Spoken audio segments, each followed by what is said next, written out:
Rookies in there. Adam Lynn, the DH, and Travis Snyder in left field. The Jays are very high on.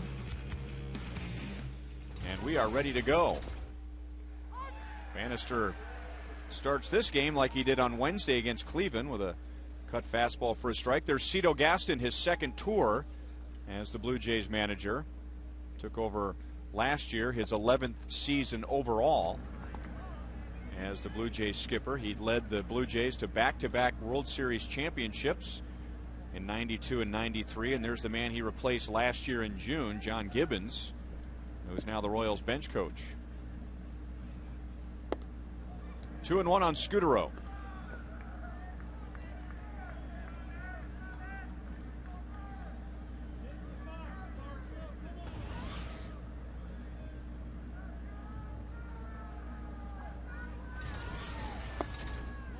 Using the cutter again. He's fallen behind 3-1. Scutaro batting at .273, but he's second in the league with 17 walks. So getting on base, exactly what the Blue Jays were hoping for when they turned the leadoff spot over to him, and now make it 18 walks. And the leadoff man on now for Aaron Hill. Here's the Kia scouting report on Brian Bannister. Well, Benny has to come out and really just throw strikes, keep the ball down, and put it in play, and that'll make his cutter and his curveball and his changeup a lot better. But with his first hitter tonight, Ryan, you see that they're going to be patient. The reason teams lead the league in hitting or hit well is because they don't swing in a lot of bad pitches, and they're probably going to have the pitcher in the hitting counts most of the time. 0-1 on Aaron Hill.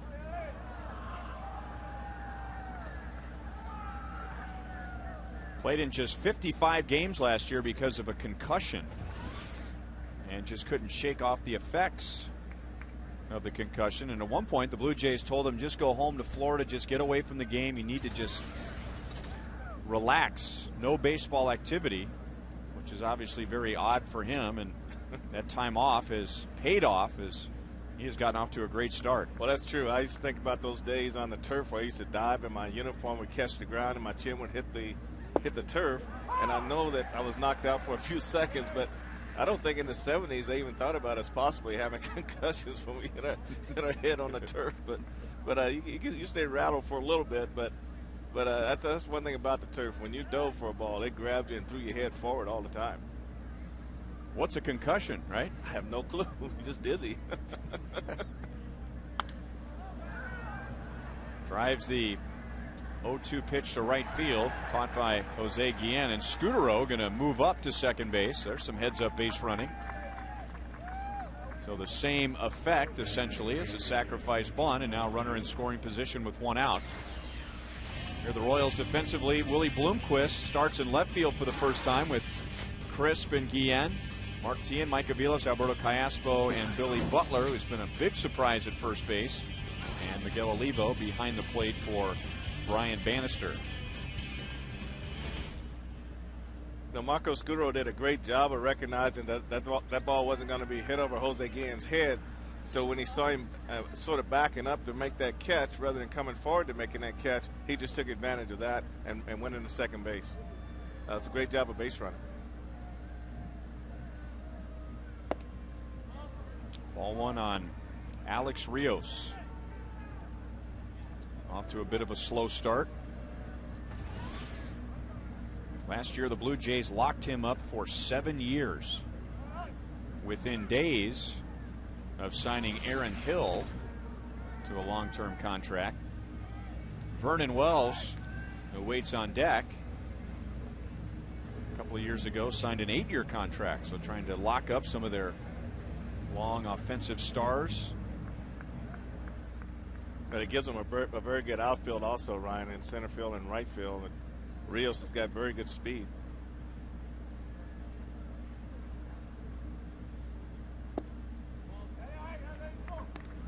Two and on Rios.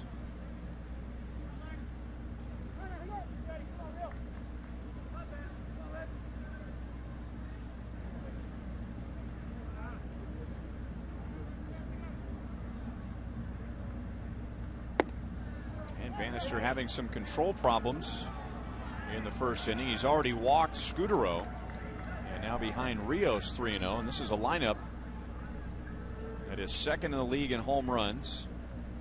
They lead the league in team batting average, and they have scored the most runs in a 4-pitch walk, and 2 on, 1 out for Vernon Wells.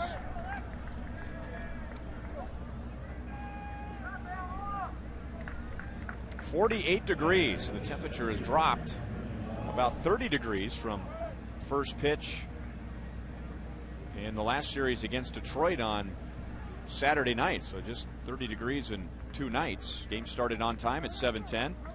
Official time and temp presented by the Parking Spot. Easy to spot, easy to park. The Parking Spot at KCI. You know, Ryan, if we're in Canada, that would be 8.8 Celsius.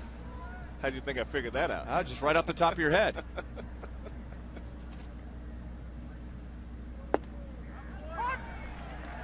Now a strike on Vernon Wells.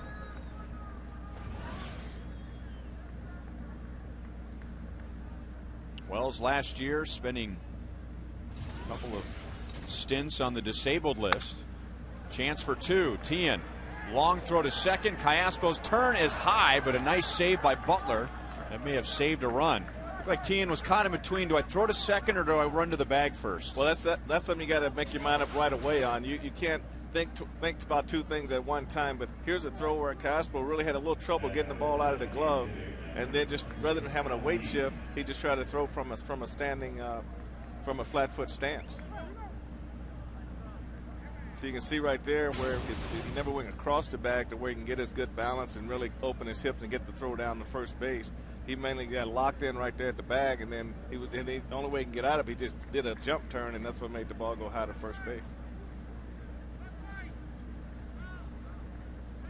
And now Bannister has to pitch to Adam Lind.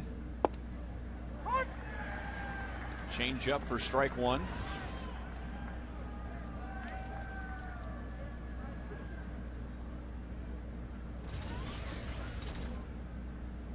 Former 3rd-round draft pick of the Blue Jays back in 2004. Now no balls, 2 strikes. Well, in Bannister's last start, you might remember there were 2 different occasions when the Royals had a chance at a double play and didn't turn it. But on both occasions, Bannister bailed out the defense and did not allow a run. Now trying to do the same thing in the very first inning tonight. And Olivo with a nice save. 1 ball, 2 strikes. Your defense can really help you a lot if you're throwing strikes, especially first pitch strikes, as it keeps them on their toes. But if you're pitching behind in the count, the more behind you are as you go deeper in the game, the defense plays poorly because they're not reacting as if you were anticipating a strike every time you threw the ball out of your hand.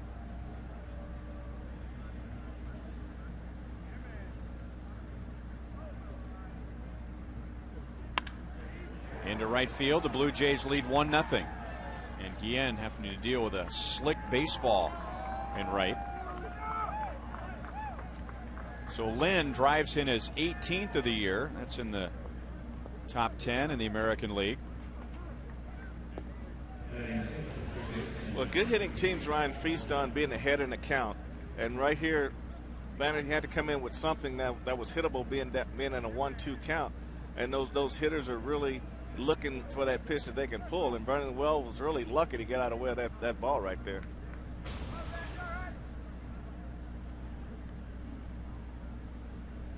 So first and third, and now Scott Rowland, like Vernon Wells, on the disabled list twice last season.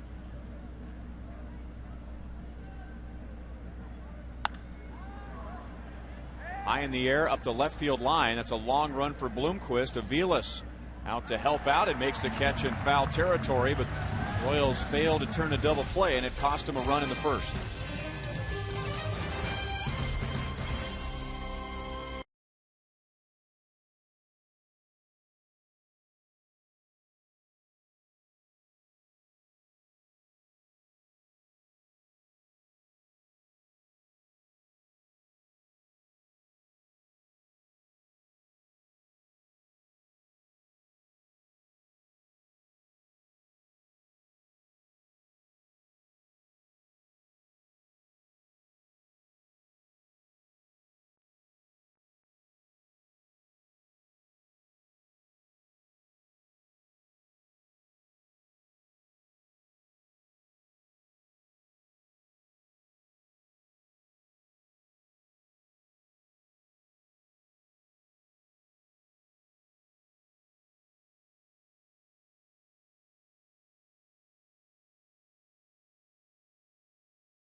To get the offense going, Trey Hillman has shifted around his batting order tonight, presented by M&I Bank. Willie Bloomquist will bat second and play in left field. John Buck will be the designated hitter, so he has both catchers in the lineup tonight. And Miguel Olivo moves to the number 9 spot with a 184 batting average. And the Royals facing left-hander David Percy for the first time. Here is a little better look at him thanks to Kia. Well, Ryan, you think a guy 6'5" would have a long, whippy arm, but David Percy has a short arm right over the shoulder. Could be deceptive to the hitters. He also has he can cut and tail his fastball. He has change curve and a hard slicing slider. Only 2 Royals have faced David Percy before tonight, and one of them is Coco Crisp. It's going to be anyone who wasn't with the Royals last year. Coco saw him while playing with the Red Sox and was 1 for 4.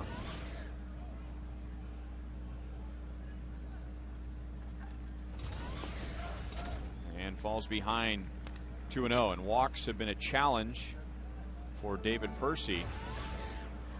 15 walks in his first 20 2/3 innings.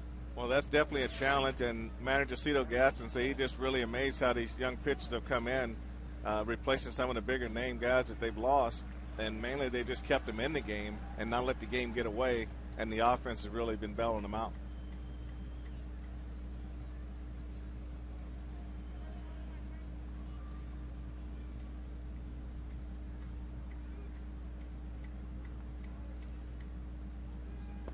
And no, I was about to say, good start for the Royals, a 4-pitch walk.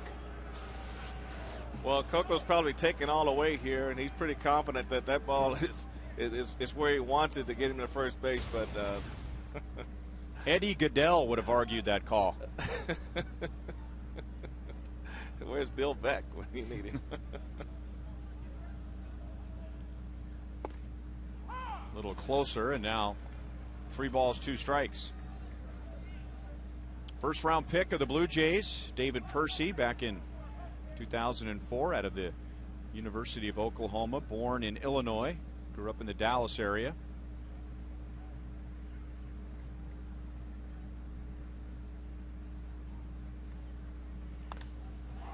Sliced up the right field line, but as Frank pointed out, Rios is an excellent outfielder and runs that down. So Percy gets a little help from the umpire and takes advantage of it and retires Coco Crisp. Defensively for the Jays, Travis Snyder, Vernon Wells with 3 Gold Gloves, and Alex Rios. And you got 7 Gold Gloves at third. Marcos Scutero, Aaron Hill, Lyle Overbay. And the Royals may try and run against Rod Barajas, who has allowed 11 stolen bases this year. The other Royal who has seen David Percy is Willie Bloomquist. Faced him 3 times with the Mariners last year, 0 for 3.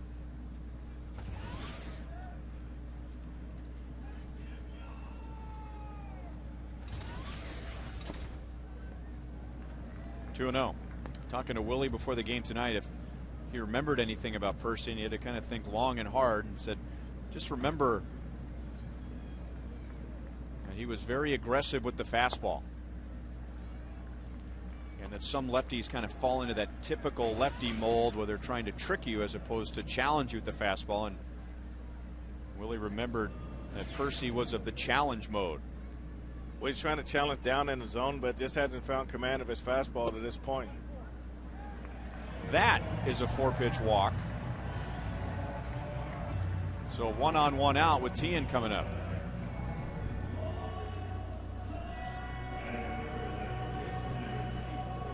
Starting to rain, just a light drizzle, but it appears that there is no threat of this game being washed out. It's not a comfortable game at the ballpark. It's important to get these 4 games in because of the unbalanced schedule. This is Toronto's only visit to Kansas City, so both teams want to play no matter what the conditions are, or you're talking double headers or making up games on off days. Ball 1 to Tien. So Percy has thrown 11 pitches and 9 have been out of the strike zone.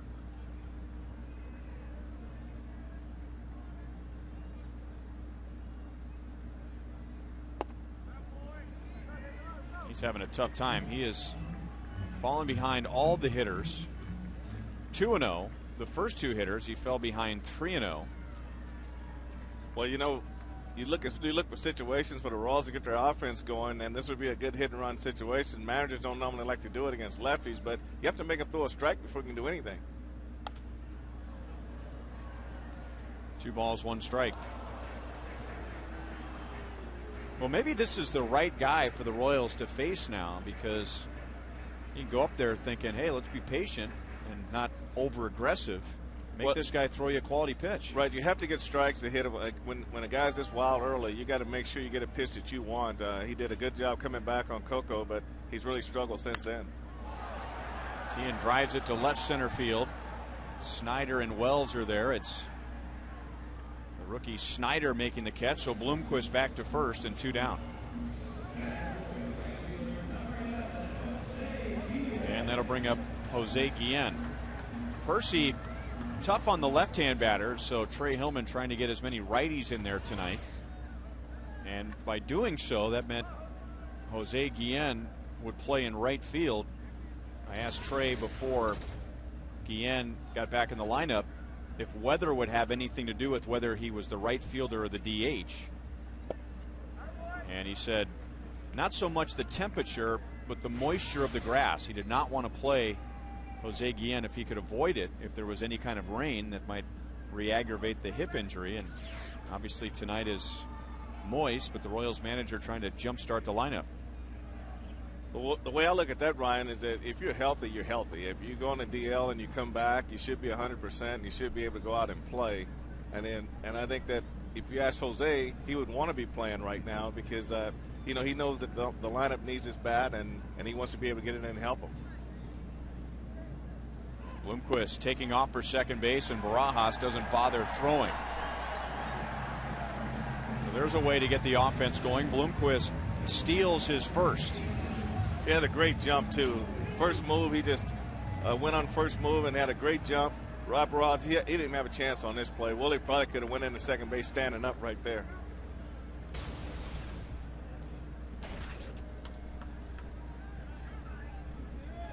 Just the 7th stolen base for the Royals this season. Deep left field. Back goes Snyder, and Jose Guillen gives the Royals the lead.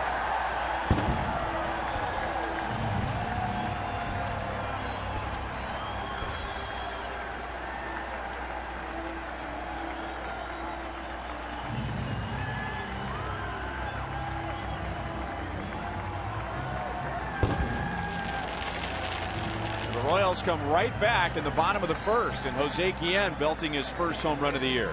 We talked about Jose coming back, whether he'd rather see hard or soft pitches, and we thought maybe soft pitches early would be best for him. And here David Percy throws a changeup that ran right into his bat, and they deposited it in the left field bullpen. And this is the bat the Royals really need to get going in their lineup, because when he's hot, he can carry you for a couple of weeks. Billy Butler are going for a back-to-back home run swing. Well, remember during that Sunday afternoon game against the Yankees when John Buck hit that home run? It was a solo home run, but it just seemed to give the offense a lift, and the offense really took off for about a week after that. So let's see how the Royals respond the rest of tonight after Guillen quickly turns a 1-0 deficit into a 2-1 lead. That's true, and you'd really like to have 1 or 2 guys in your lineup really contributing all the time. And it's amazing how when one phase of your game goes the other way, then everybody starts trying a little harder, and it gets worse and worse rather than relaxing and putting the pressure, like we talked yesterday, back on the pitcher and not really bringing it back to you as the hitter. The great Charlie Lau advice, the former Royals hitting coach: don't try harder, try easier.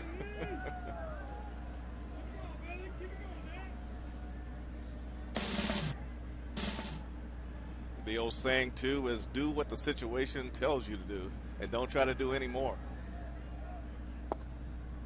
And now Butler ahead 3 balls, 1 strike. So Percy fell behind Crisp 3-0, Bloomquist 3-0, Tian 2-0. He did throw strike 1 to Guillen and Butler, but now way behind Billy. And And that's his second walk of the inning. And now for Percy, 17 walks in 21 innings. And if you're new to the game of baseball, that's not good. That's not very good at all. And being a young pitcher, sometimes they want to they want to be aggressive with their fastball, but they want to be too fine with it. They don't want to challenge the strike zone. He's got good tail on his fastball. Sometimes you just concentrate on movement in the strike zone, then hitters will take care of the other things for you.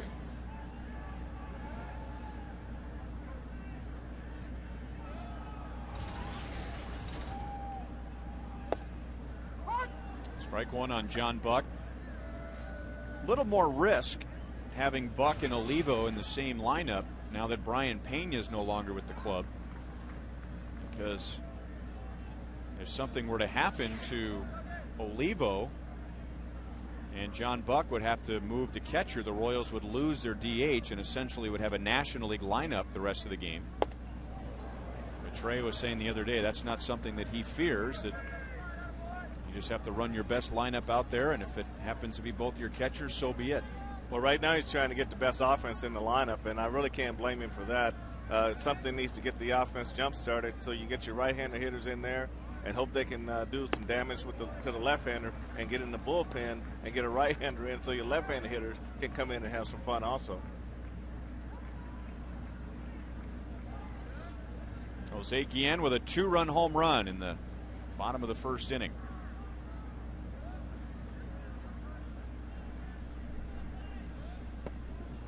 Ball stayed a little high. Buck was 0 for 4 with a walk, playing the middle game of the Detroit series, and trying to bust out tonight of an 0 for his last 8. Had a good swing at that fastball. But the one thing John has to do is go back to what he did early in the year, just try to stay focused in the center of the field. And when that ball does come in, if he does pull it, it'll keep it fair. But sometimes when you try to overswing, it slows you back down, and the fastball actually seems to get faster, and you wonder how you miss it when you're going back to the dugout.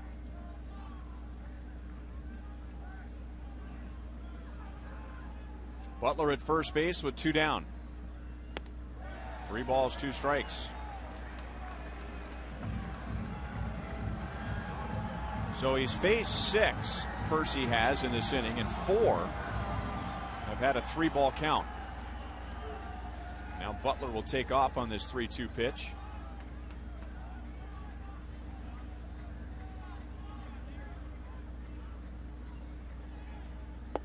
And Buck strikes out. Fastball at 93. The Royals get a big hit from right fielder Jose Guillen, his first home run of the year, giving the Royals a lead after 1 inning.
Ryan Bannister the lead. Here's the Roadrunner Turbo speed pitch from the first inning. David Percy at 93. That was a pitch to strike out John Buck to end the inning. Banny at 91. You can double your speed with Roadrunner Turbo from Time Warner Cable.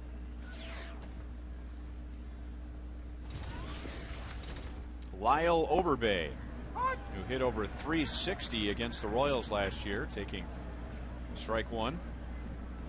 This is a good inning for Banny to come back and put a 0 on the board and hopefully give his offense some rejuvenation, and they'll just continue to go. Sometimes you go out and you give it right back, and it makes it a harder hill to climb, especially when you haven't been scoring runs. So a 0 on the board this inning would be big for the Royals. Bannister walked 2 in the first inning. And the first walk, Marco Scutero to begin the game. Came around to score on Adam Lynn's 2-out single. Bannister gets the lower third of the order in the second. 2 balls, 2 strikes.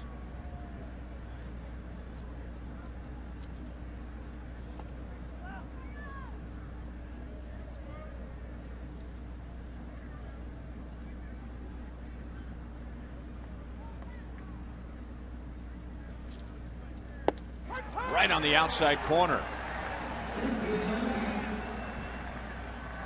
1 down in the second inning. Bannister's first strikeout.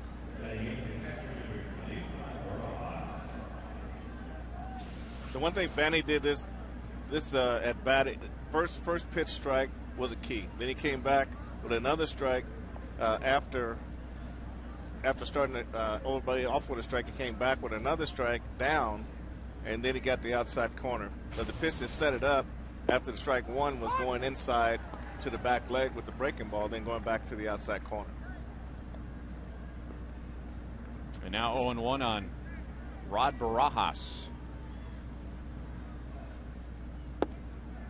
Using his cutter against Barajas. 1 ball, 1 strike. Most of the Blue Jays have almost no experience against Bannister. Did he go? No. Adrian Johnson, the umpire at first base. It's only the second start ever for Bannister against the Blue Jays. First time he faced him was 2 years ago, his rookie year. And the Blue Jays beat him, but a lot of faces have changed since then. Crisp in right center field gets Barajas, 2 down in the second inning. This week on Fox Saturday Baseball, Grady Sizemore and the Indians head to Detroit to take on Miguel Cabrera and the Tigers. Fox Saturday Baseball returns at a special time of 2:30 following This Week in Baseball, which is at 2 o'clock. All of that Saturday on Fox. So 2 up, 2 down. And now Travis Snyder, rookie left fielder, taking strike 1. First round pick of the Blue Jays in 2006.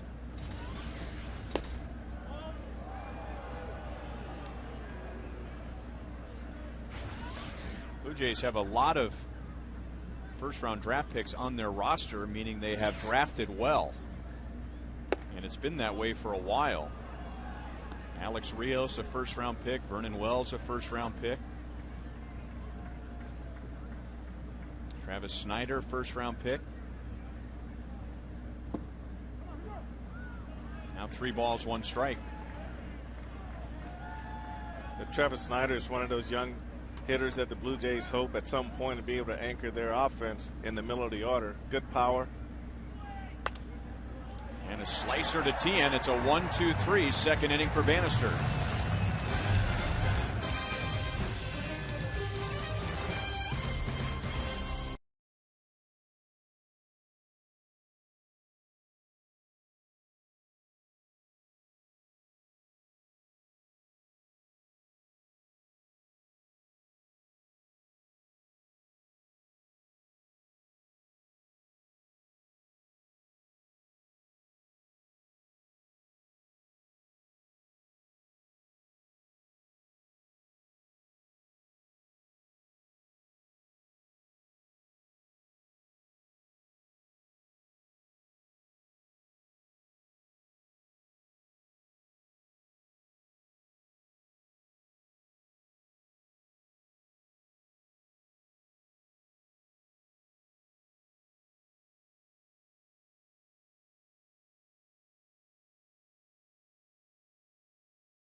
Second inning and takes us to tonight's league leaders, brought to you by your Kansas City area Toyota dealers. These are the longest active hitting streaks in the American League. Robinson Cano and Nick Markakis have extended those streaks tonight to 14. Aaron Hill on the field for the Blue Jays tonight at 11. Mike Lowell, and then Callaspo, which is a season high for the Royals, at 9. 4 hits, including his first major league home run in the series against Detroit. That home run on Friday night against rookie Rick Porcello. And a 10-game hitting streak. Royals with the leadoff man on in the bottom of the second inning.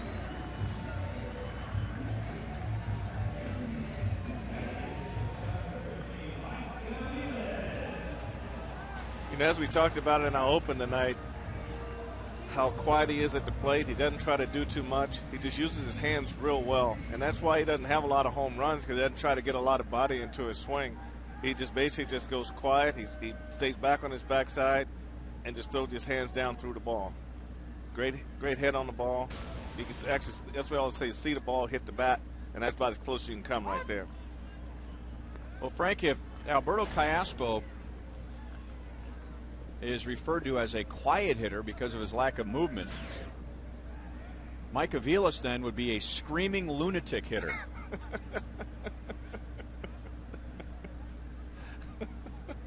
Right?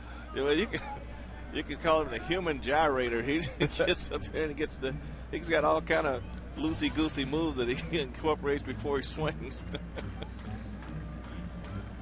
But they say it's not how you start, it's how you finish.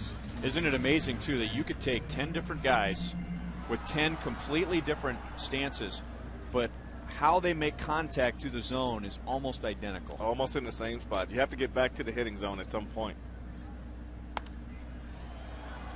Now we'll see how Aviles does tonight, because the Royals, in the 3-2 loss yesterday afternoon against the Tigers, one of the highlights late was Aviles hitting his first home run of the year. And Frank, you said it, that he's not going to look at the whole game. He'll go home thinking, I was 1 for 1 with a home run. Well, he did something that he felt that was positive after you go through a long streak without getting any hits. Anything is a positive as long as it's a base hit. But when you can hit a home run that puts your team within 1 run and winning or tying a ball game up, then that's a positive that you're taking home. That's a plus. It's not like you hit that home run when you're down 10 to nothing or something like that.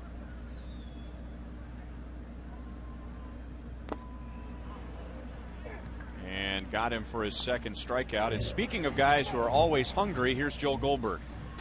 Guys, I think I found a warm spot, a nice place to hang out. It is the Hot Corner Grill, section 234, and I've got Executive Chef Michael Slavin here with me right now. You guys have a signature item to tell us what's going on here. A lot of food, but tell us about the signature item. Signature item is our ribeye stack. It's a 6-ounce ribeye steak. It has two slices of cheddar cheese, pancetta, onion rings, 2 barbecue sauces, lettuce, tomato, and pickle. And he says cheddar too. I mean, they give it a little oomph, So I mean, check out what's going on here. They've got everything that they're making, but we're going to check out the sandwich here in a little bit. There's a lot going on, but I know you guys are going to be jealous. Let's go back upstairs to you. Man, it smells really, really good in here. Well, Joel's going on and on about how good it smells, but Joel did a wonderful job of making sure that we could experience some of the smells. So what we have up here in the booth is the that ribeye steak sandwich with the cheddar, and there's some onion rings in here. This looks pretty good. It looks like it takes a while to get it down too. You can't talk and eat at the same time. Sauteed mushrooms. We can only admire it the rest of the night. 1-1 on Miguel Olivo. We're going to pass this on tonight to our good buddy Ron Swan. There's Swanee. He's what we call our high home cameraman, and he's going to start with the lettuce. Swanee, that's a ribeye steak sandwich. He's going with the lettuce.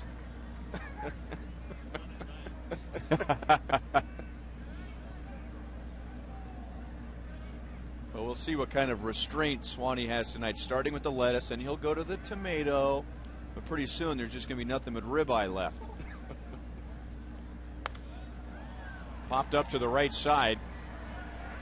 And Rios coming up to retire Olivo. So after the leadoff single from Cayaspo, Percy, who was all over the place in the first inning, bounces back to strike out Aviles and get Olivo on a fly ball. And now Coco Crisp. Looked like he had a 4-pitch walk in the first inning, but got a favorable call from the home plate umpire, and that really turned the at bat around. And then David Percy got him on a fly ball to right. Well, Coco did a good job after that errant call, and he did a good job staying on the fastball, and Rios' speed in right field was the only thing that kept him from getting a base hit. Deep left field, but he was a tick out in front. Plenty of distance, but just a little anxious. I think what he did right there, he showed David Percy that he's going to have a hard time getting in that zone right there. So a lot of times when a hitter turns on a ball like that, the next pitch is definitely going to be on the outside half of the plate.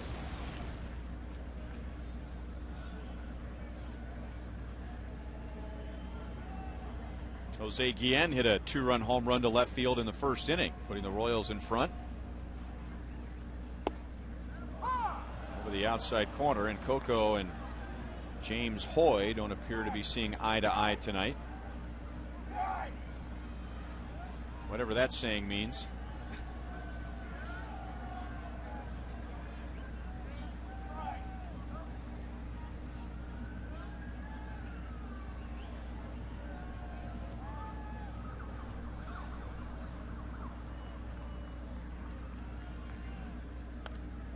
And comes back with a slow curveball, still 0-2.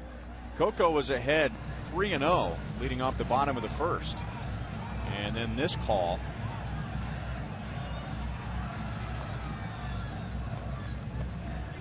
And then a strike after that and a fly out to right. You go to his second at bat, and then the drama continues, as they say.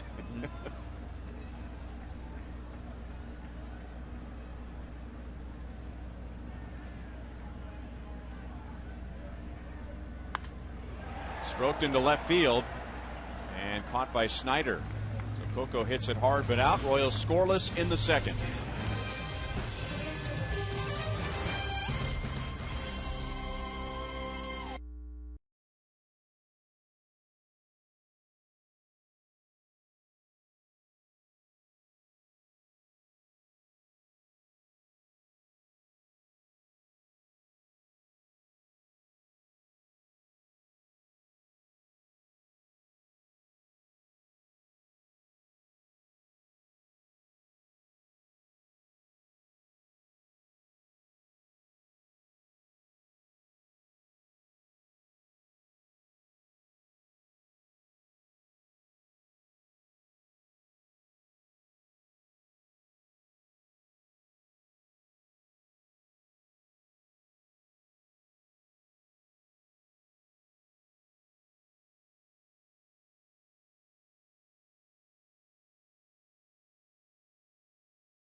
Sitting in the Buck O'Neill legacy seat at tonight's game is Fred Bleedorn. Since 1973, Fred has donated 25 gallons of platelets for the community blood centers in the Kansas City area.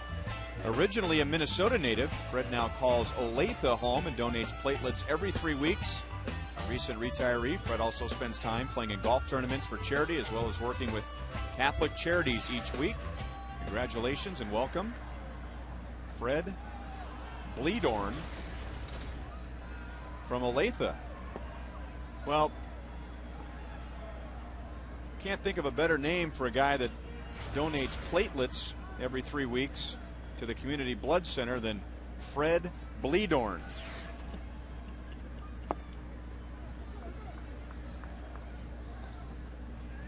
Marco Scudero opened the game with a walk against Brian Bannister and then scored with 2 outs on Adam Lynn's base hit.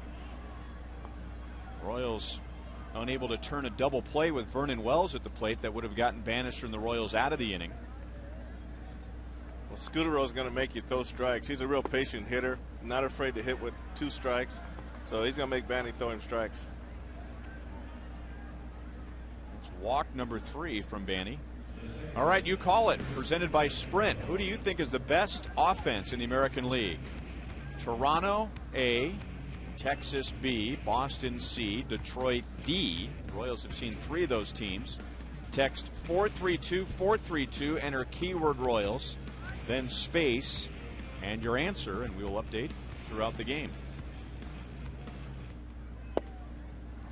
Cutter for a strike on Aaron Hill. Flied out to right in the first inning.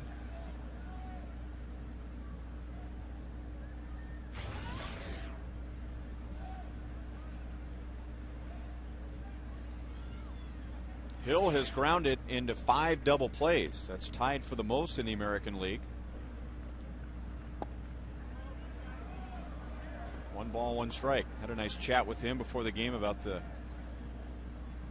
concussion he had to deal with last year and having to go home and just relax, and got a chance to visit with Corey Koski, who played for the Minnesota Twins and suffered from a concussion a couple of years ago with the Brewers and was unable to come back from it.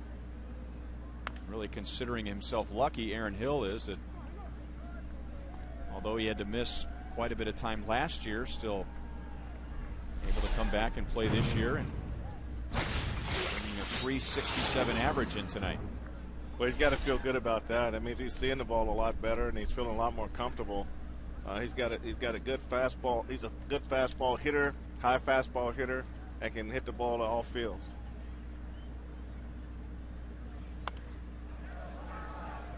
Still 1-2.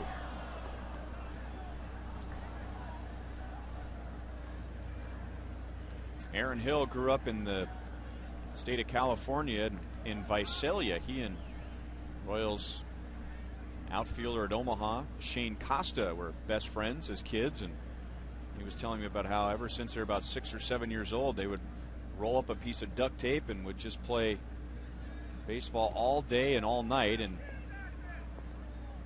Costa still lives in California. Aaron Hill has since moved to Florida. It's amazing the different ideas you can come up with when you're kids to play baseball. Pitching inside, 2 balls, 2 strikes. Yeah, when I was a kid, we didn't want to take our baseballs to the local playground. It was asphalt, and we didn't want to tear them up. And I've got 4 sisters, and they buy doll heads. I mean, dolls for Christmas, and when they comb all the hair out of the dolls, they don't play with them anymore. And so we just go and we'll take the heads and stuff rags in there and make it real solid, wrap it with duct tape. Then we go play on the asphalt. That was our baseball. So let me get this straight. Royals great Frank White learned the game by ripping doll heads off the bodies, stuffing them with just rags and paper, putting tape around them. Yep, you couldn't tear it up. Now, what would happen if you left one of those at the park and some kid came and unraveled the tape and there's a little doll head too? That could be frightening. It'd be a traumatic experience. No swing. But believe me, we didn't leave them because we guarded our baseballs very well because we couldn't afford to buy them. So whatever we could make a ball out of, we made a ball out of. It was just. So your sisters would comb the hair, and when they combed all the hair out, they were done with that doll. They were done. They wouldn't play with them anymore.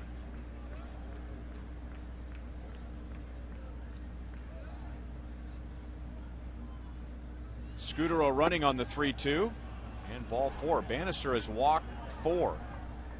Well, Ron Swan up here in the booth wouldn't eat his sandwich. Did Joel eat his?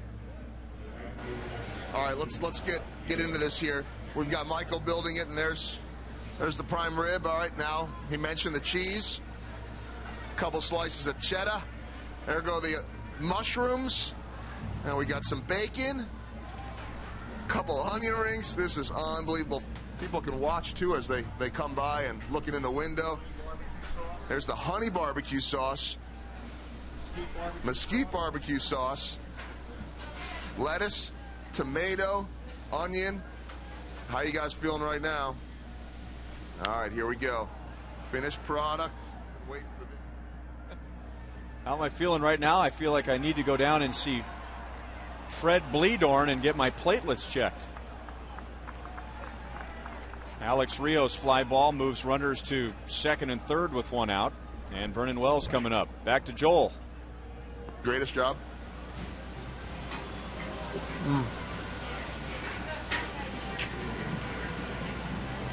Back to you.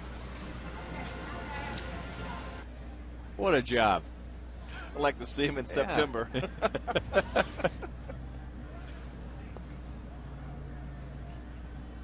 Yeah, the Blue Jays really took advantage on that fly ball right there to Coco Chris. They know his arm's not very strong. Scooter went back, tagged, and left right away, and it was mishandled on the throw. And that allowed Aaron Hill to go to second base.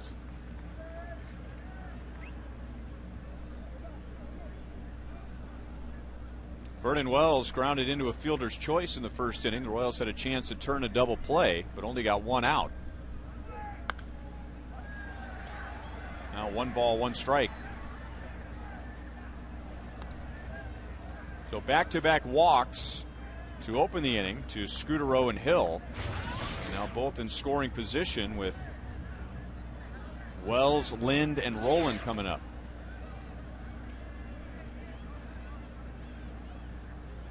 You know, walks will get you in trouble, and you put 2 men on free pass. You had to be awful lucky to keep any of those runs from scoring. That's a great pitch to jump ahead of Wells. 1 ball, 2 strikes.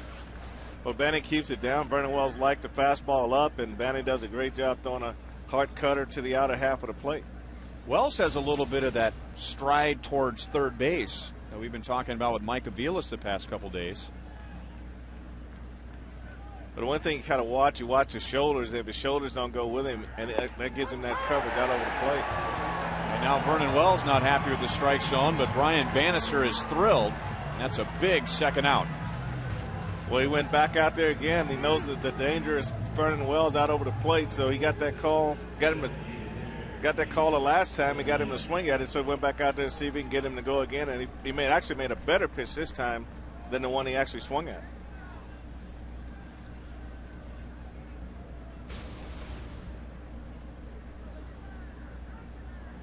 So 2 down, and now Adam Lind, who picked up the 2-out RBI in the first inning to score Scudero. Sharp single to right field.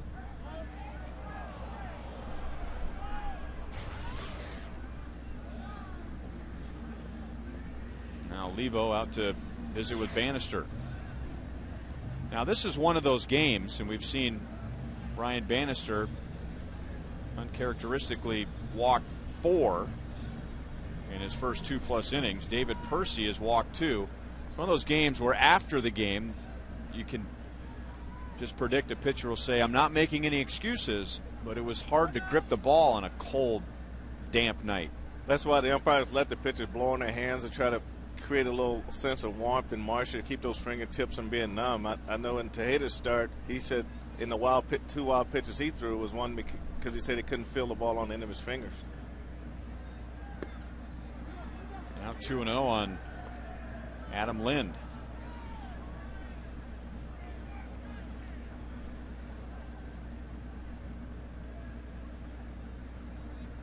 This guy can blow in his hands all he wants.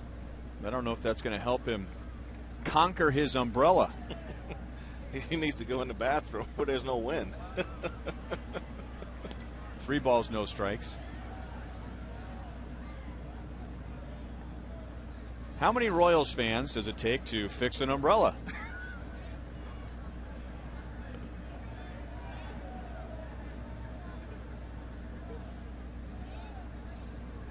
It might be advisable just to let it down.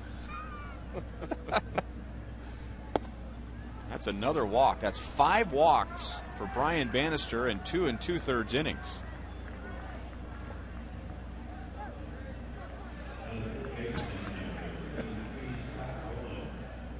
So the base is loaded, 2 down. Scott Rowland's up.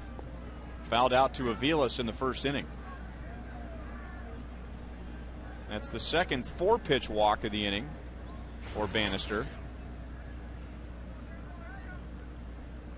But Rowland got a pitch last time around. He flied to left field, but he just missed that ball. It was up out over the plate. So Bannister really got to pitch careful right here. And a roller to Aviles to second base. 3 walks. The Blue Jays load the bases, come up empty, and these guys are still trying to figure out an umbrella.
Tonight by Kia Motors. To learn more, visit kia.com.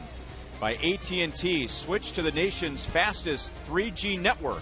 AT&T, your world delivered. And by Colorado Tourism. Plan your summer vacation at colorado.com.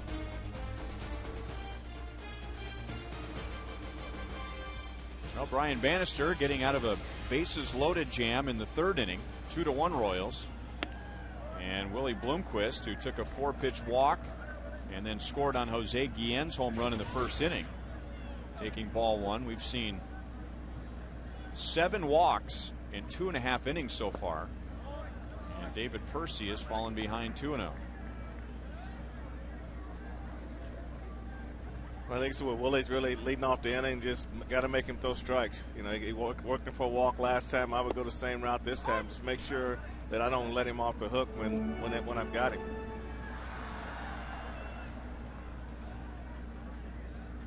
Bloomquist, Tien, and Guillen in the 3rd inning.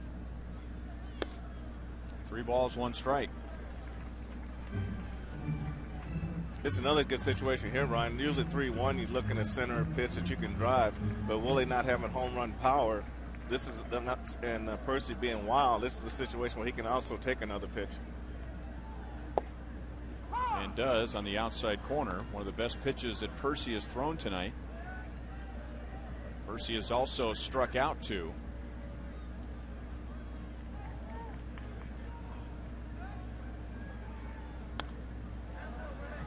May have gotten Willie to chase one out of the strike zone. Well, that's what happens. You give him you take him as far as you can take him, and now he's trying to protect. You know, anything close, he's just trying to foul the ball off, and hopefully he can come back and Percy can make a mistake out over the plate.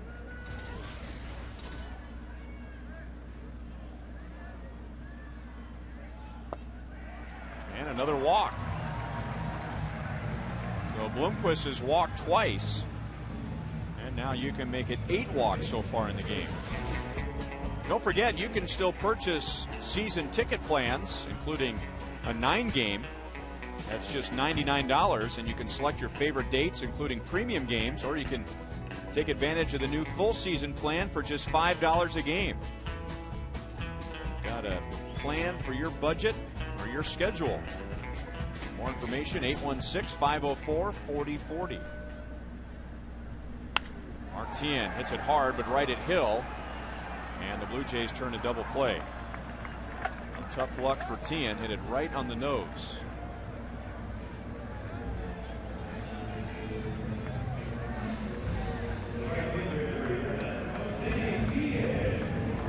And now Jose Guillen, his swing back in the first inning, the difference in the game.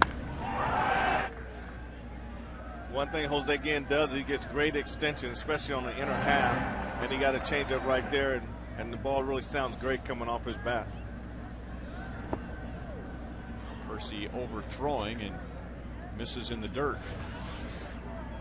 You know, one thing about getting things started, Ryan, in an inning, whether you want to hit and run or steal bases, a lot of times that next hitter comes up and hits the first pitch and kind of takes you right out of your game plan.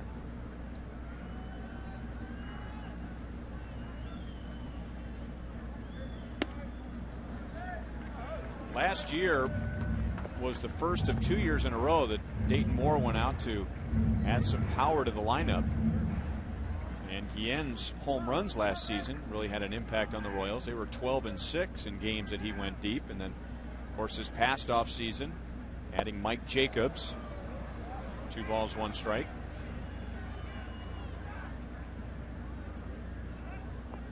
Jacobs not in the lineup tonight with the left-hander on the mound. Trey Hillman giving Jacobs and David DeJesus a mental break, more so than a physical break. 2 balls, 2 strikes. Looks like David Percy's saying, I'm not going to give you that changeup this time. You're going to hit my best pitch on the outer half. And Jose does have power to right center field, but that ball is in a great place right on the outer half. Might be a ball off the plate.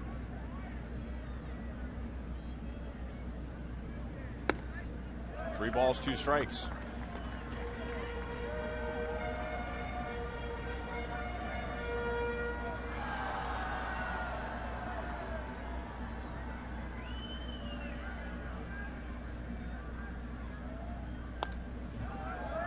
Still 3-2. You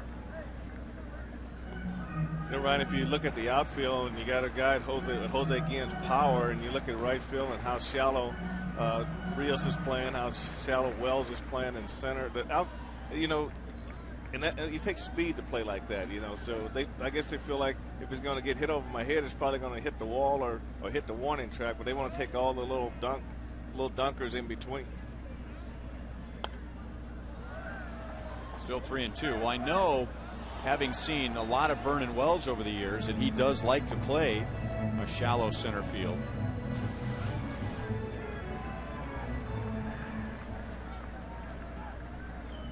There are the boys up in the Jumbotron room. Chris DeReicher waving to his big fan club as Guillen is 2 for 2. And the Royals have a base runner with 2 outs. I think everybody who really gets frustrated when they don't catch a foul ball always wish they would have, but they really don't know that they're doing themselves a favor by not catching the ball. But you got to act like you're going for it, right? It's easy to do that when you're behind glass, you know. And you can say, darn, I thought I had a chance to get that one. But I was sitting in the press box last year. That ball really rattles around when it gets in there. Now Billy Butler, who walked in the first inning.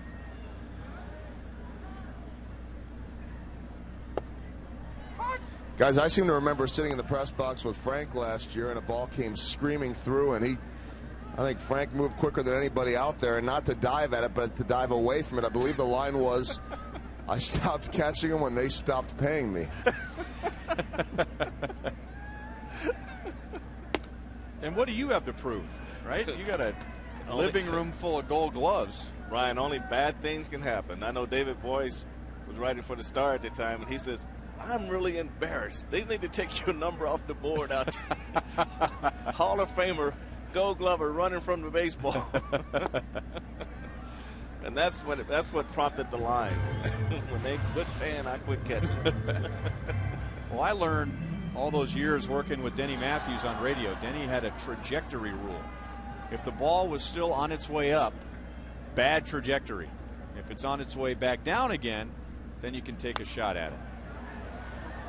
Yeah, I really don't think fans really realize how hard that ball is coming when it comes back. It looks like it's not coming fast, but I remember last year Bob Davis in his radio booth had his little monitor right there, and the ball hit it, the whole monitor exploded.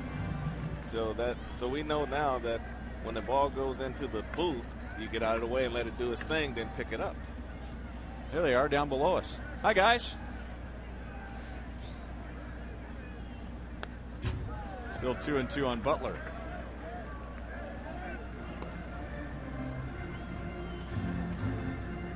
Now the Royals leading 2-1 in the third inning, and they are really making David Percy work, and they are slowly making sure that the Blue Jays bullpen is going to be a big factor tonight. 65 pitches already with 2 outs in the third inning.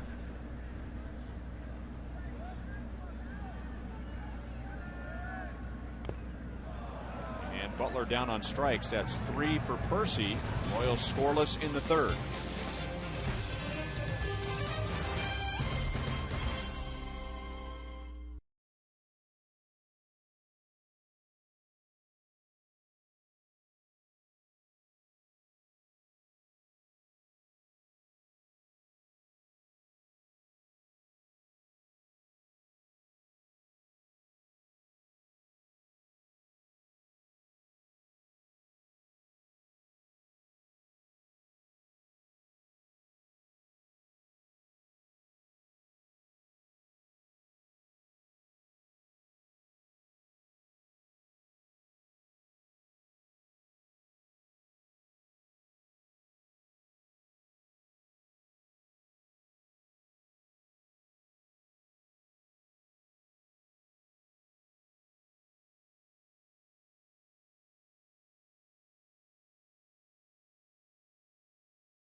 Inning, Ryan Lefevre along with Frank White, 2-run home run for Jose Guillen, and Brian Bannister has had to work around 5 walks. Well, you know, the walks are not a good thing, but he's been able to come up with the pitch to get him out of trouble. But, you know, in the course of a game, that really can't go on. He's going to have to figure out a way to get on the field, off the field, and let his offense do its thing. But when all these walks put too much pressure on your defense.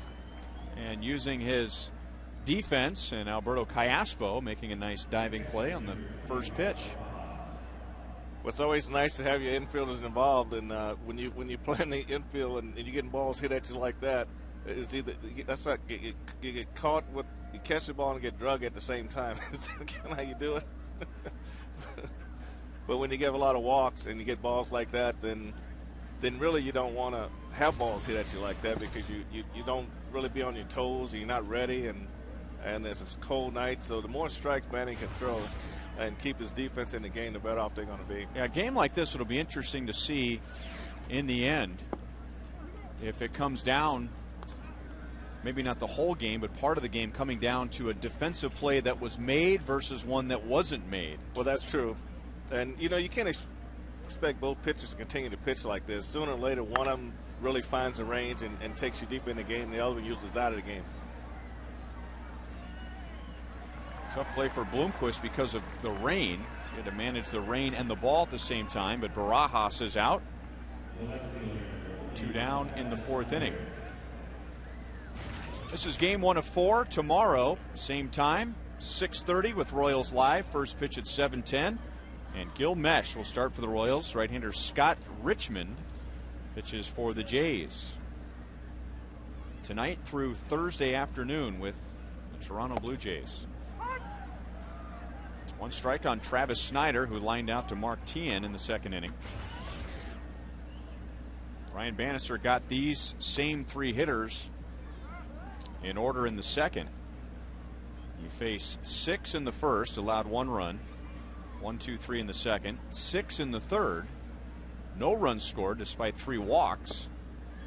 And now looking for another 1, 2, 3 inning.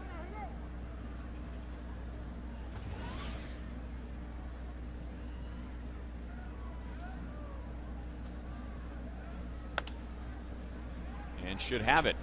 Iaspo over to Butler. And it's an 8-pitch inning for Bannister.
Brought to you tonight by Lumiere Place Casino and Hotel, presenting the Go Blue and St. Louis sweepstakes, which means 1 lucky winner will be at the Royals-Cardinals game on May the 23rd.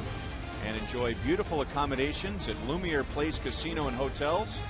Register now at goblueandstlouis.com. That's less than a month we'll be playing an interleague series, and as they have the past few years, just kind of an interleague preview and then back to intra-league. And then a 2 or 3 week stretch later in the summer. John Buck hits it to Scudero on the first pitch, and Buck is 0 for 2 tonight against David Percy. Percy's going to have some pitch count issues if he doesn't get more efficient in the next couple of innings. 66 pitches in the first 2. Well, that's what's surprising when the Royals go up and hit the first pitch. You know he's been wild, and you can get him deep in the count and get him out of the ball game. So just we talked about early in the game, that's where the patience comes in as a hitter. Alberto Callaspo, who extended his hitting streak to 10 games back in the 2nd inning, is 2 for 2. Getting his average up near 400. 1 on, 1 out. Back to You Call It, presented by Sprint, asking you, who was the best offense in the American League? Toronto Blue Jays, Texas Rangers, Boston Red Sox, Detroit Tigers. You can text 432-432, enter keyword Royals, followed by a space, and then your answer, A, B, C, or D. Mike Avila struck out first time. Percy nails the outside corner. Well, maybe the Royals doing a little reverse psychology, Frank, and figuring that with Percy's pitch count, maybe he's just going to start laying him in there to jump ahead, because both Buck and Cayaspo very aggressive on the first pitch. And now Vilas swings at the second pitch thrown to him, and it's 0-2. Well, Cayaspo's been pretty aggressive on first pitch pretty much the whole season. I know on the road trip, you wonder why he would always hit the first pitch, but he's getting base hits, but yet you make quick outs at the same time. John Buck's case, if you're not getting any hits, then sometimes you think, okay, I'm going to get my pitch, and so you're not really thinking about working the count. You're thinking about getting a good pitch so you can get on the board.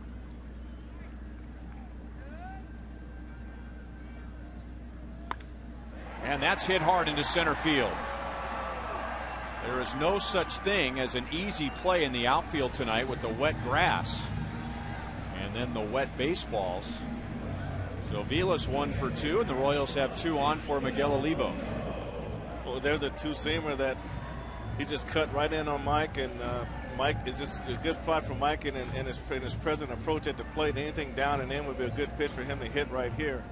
And you can also see the water come up as soon as the ball hits the grass out there. Well, we've been talking about how the Royals can try and generate some offense here, and thinking about, you know, swinging the bat, laying down a bunt, hit and run, start the runner, but maybe challenge the outfielders and take an extra base, because they're going to be throwing a heavy wet ball. Well, 1 to Olivo. When you're ahead in the game, you can go ahead and be aggressive in this situation, because they do have to have a wet ball. They have to have a good grip, and if they throw one hopper, it's going to get wet again. So it's the advantage base runner.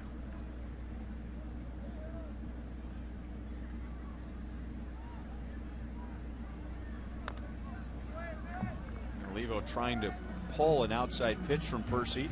1 ball, 1 strike.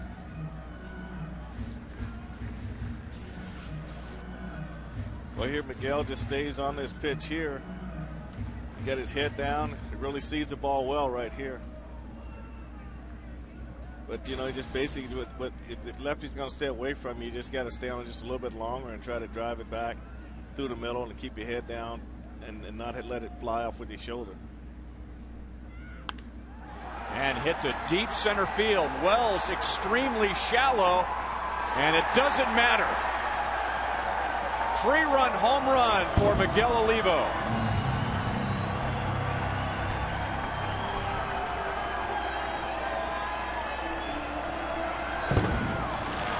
He must have heard you.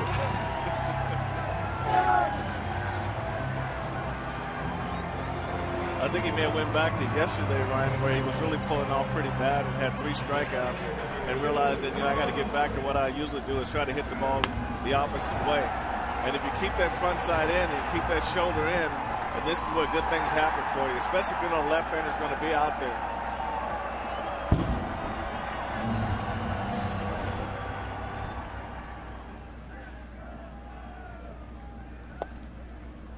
That's just an example of his enormous power to drive the ball. I mean, that's a long way for anyone, but to hit it that far on a cold, damp night to the opposite field. That is strength right there. And I tell you what, he is a strong hitter. It just goes back to mechanics and keeping yourself compact and just not really pulling out, trying to kill the ball, but just trust your hands to get through the zone, and the ball really leaped off his bat right there. Coco is flied out, lined out, and mad that he didn't pull the trigger on that pitch. Well, it's easy for me to say up here in the booth, and the game looks a lot easier up here than down there, but Olivo looks like the kind of guy that he doesn't have to swing his hardest when you're that strong. Well, and you're right, and I'll tell you, when you're feeling good as a hitter, you haven't played in a couple days, sometimes you feel too strong.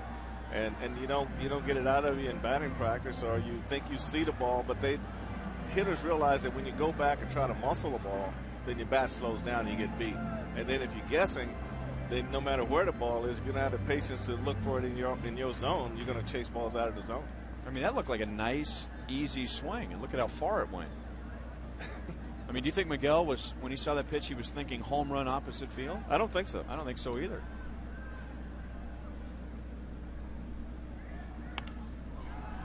Putting the ball in play with 2 strikes, and Aaron Hill throws out Coco. 2 down. Royals have some great deals this year for groups of 20 people or more. You can reserve the best seats or one of the new areas like the Bud Light Party Deck on top of Rival Sports Bar or one of the party suites in the brand new Hall of Fame building.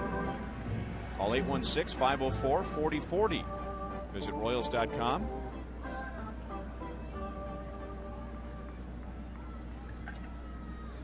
Willie Bloomquist has walked twice, scored once. Ball one from David Percy.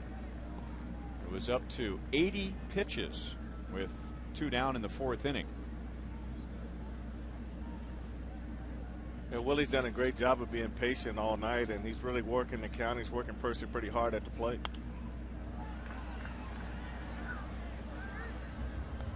Percy's fastball too appears to be a bit deceiving, Frank, where he seems to throw a good fastball in there or a pitch like that that's fouled out by Bloomquist, and look at the radar gun. I expect to see 97, but it's right around 91, 92. Well, he's got that little short arm. He's not real rangy with his arm for a guy that's 6'5". He throws right off behind the left ear, and it's a quick arm to the batter, and the ball he can get up to 93, but it looks even faster.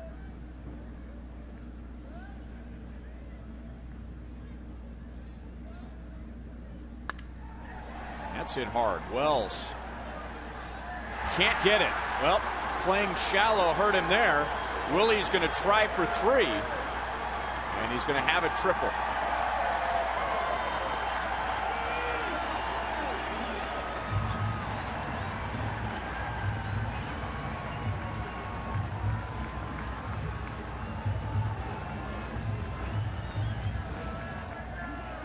Well, the Royals have been looking for a spark, Ryan, and it looks like tonight Willie Bloomquist is that spark.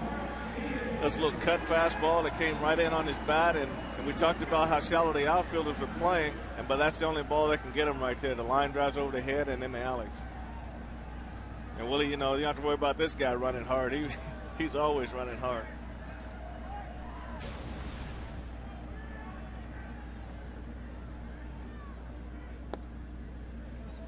Some people ask, why do runners slide in when they have an easy triple? But you're going so fast that's the best way just to slow down in a short period of time.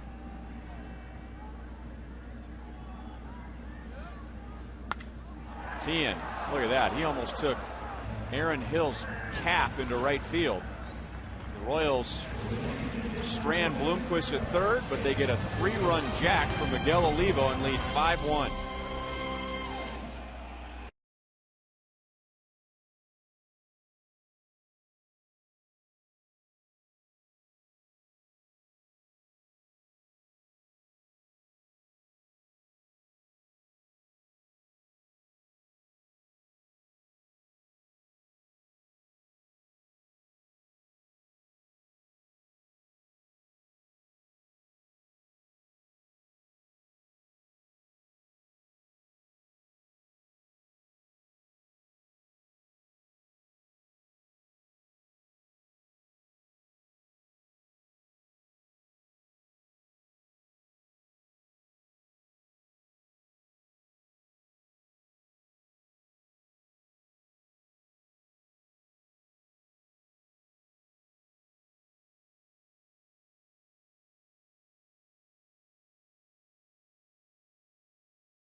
Fans starting to make their way toward Rival Sports Bar so they can watch Joel and Jamie. Boulevard Royals live after the game with highlights and analysis. And if you're out at the ballpark, don't forget to stop by Rivals and say hello to Joel.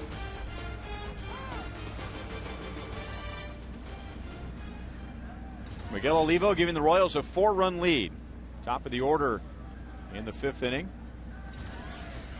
Marco Scutaro was walked twice, giving him 19 walks this year and an on-base percentage of .414.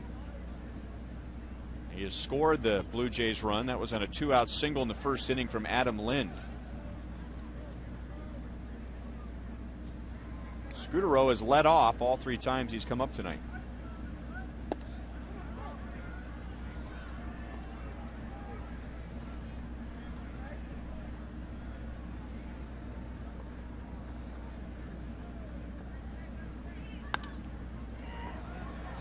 Shallow center field.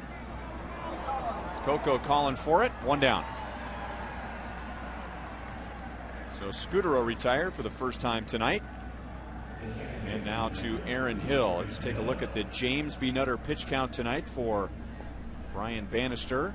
67 pitches. He just had an 8-pitch 4th inning. Banny threw 94 pitches in 6 innings on Wednesday at Cleveland.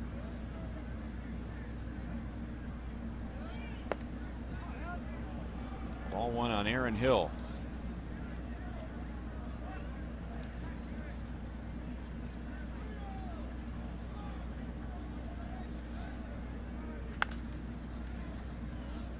One ball, 1 strike. The Blue Jays, we've mentioned a couple of times, have been knocking the cover off the ball and leading the American League in several offensive categories. But looking at their schedule, they played a good chunk of games either at home or at Minnesota inside the Metrodome. So I'm assuming they have not played in many games with conditions like this. Well, that makes a difference too when you're playing in the Dome Stadium. Everything's comfortable. It's almost like being in spring training and you never left.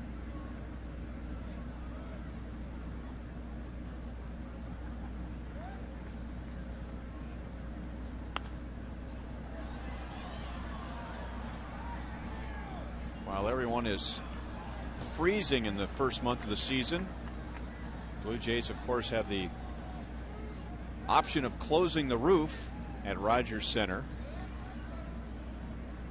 and can create 72 comfortable degrees. Do the same thing at the Metrodome in Minneapolis. The Royals will be there this weekend. Just missed the inside. It's 2-2. We always say the cold weather favors the pitchers, and Manny is really coming out, and he worked through some tough innings with the walks.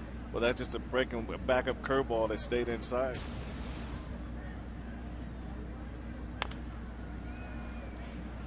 Tien gets a nice big bounce. 2 down in the 5th inning. Tomorrow night it's Gil Mesh going for his 2nd win of the year. That's game 2 of 4, and then game 3, Zach Greinke, who has not allowed a run yet in his first 4 starts. That's on Wednesday night. Both of those games, coverage beginning at 6:30, and then Thursday an afternoon game. The Royals on Fox Sports, Kansas City.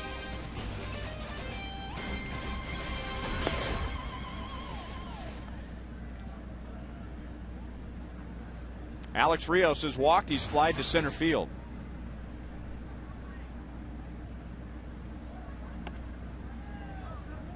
Still very early, but a little different start for Alex Rios, who normally starts hot and has some pretty impressive power numbers, but then tails off in the second half. This year, he's off to a slow first half, hitting about 240. 3 balls and no strikes from Bannister. You know, he's a very talented player, got a good speed, very good outfielder, good fastball hitter, usually an early aggressive fastball hitter up.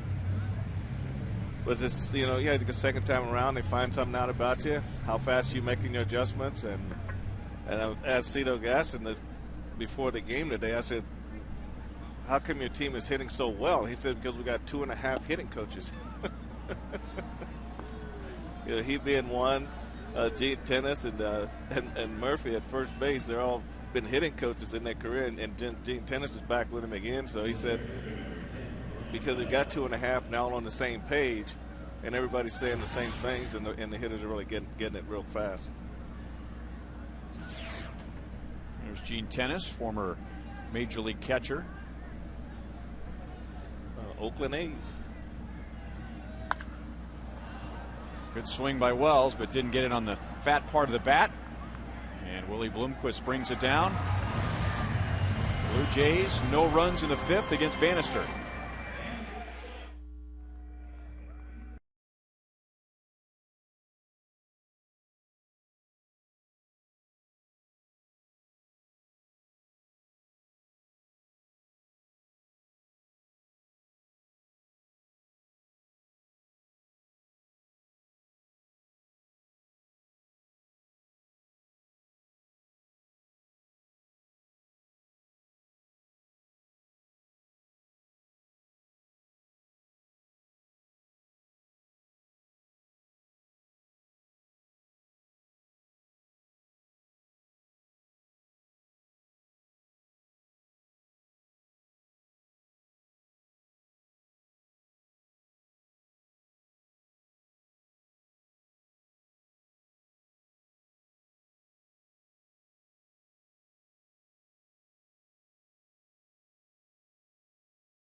Well, even on a cold night, the outfield experience is still the place to be.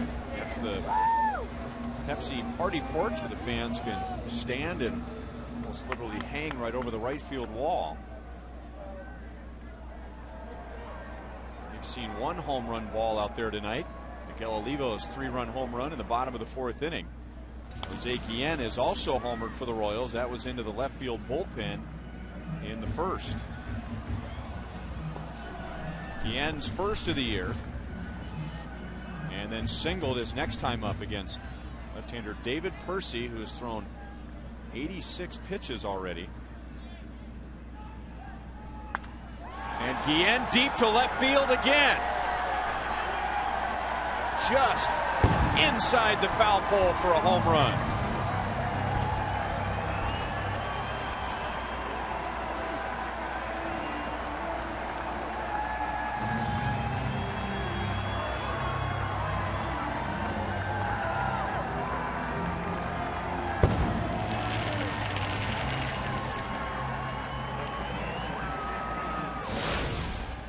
Ryan, we talked about how quick Jose Guillen is inside. He takes a changeup the first time and hits it in the left field seats, and he takes a slider this time, and the ball comes down into his swing, and he is so quick down and in, and he just keeps that ball fair. He's got the quickest hands, I think, on the ball club.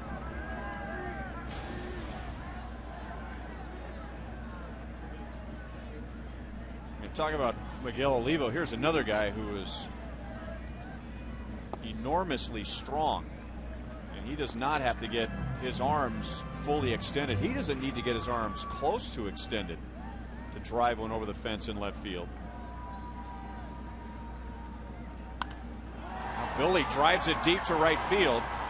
It's not the place to hit it tonight. Knocked down, and Rios makes the catch. The wind, if there is one tonight, and if it's affecting the ball, it's to straightaway right and near the line. So Billy may have lost an extra base hit to Mother Nature. Yeah, Billy did a good job reaching out to hit that ball, and so he's staying on top. Then that's Billy's strength, is going that direction. He really stays on that ball, and Rios' speed gets right in the corner, the right field corner, and makes the catch. Ball kind of wobbled in his glove a little bit.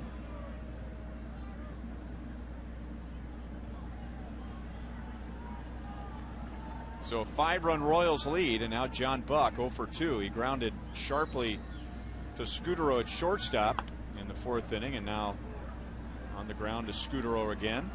2 down in the 5th inning.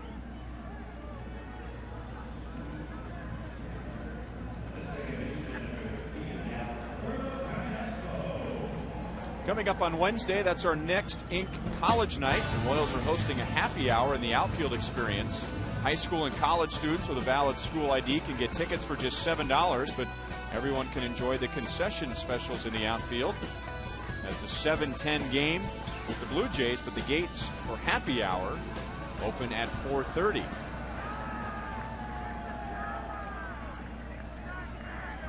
And now Alberto Callaspo, 2 more hits. He's hitting right at 400. 2 singles and a run scored. He scored on Miguel Olivo's 3-run home run in the 4th inning. And routine for Rios in right field. The Royals get another run in the 5th. Jose Guillen with his first 2 home runs of the year.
Has hit his first 2 home runs of the year tonight.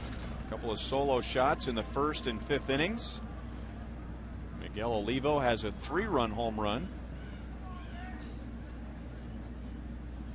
And the Royals leading 6-1. And Brian Bannister somehow has been able to work around 6 walks in 5 innings. He's given up just 1 run.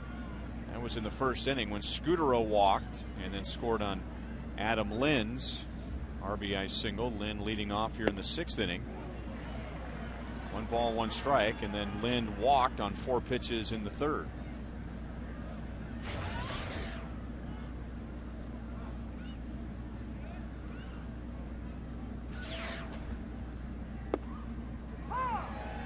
On the outside corner, 1-2.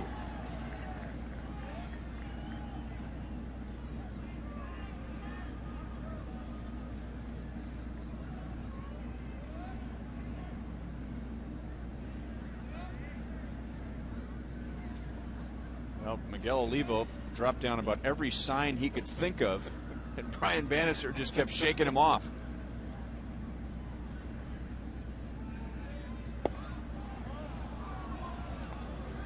Adam Lind, and here's one of those statistics that shows that they're keeping track of everything these days, but Adam Lind is 2nd in the American League in pitches seen per at bat. He will make a pitcher work.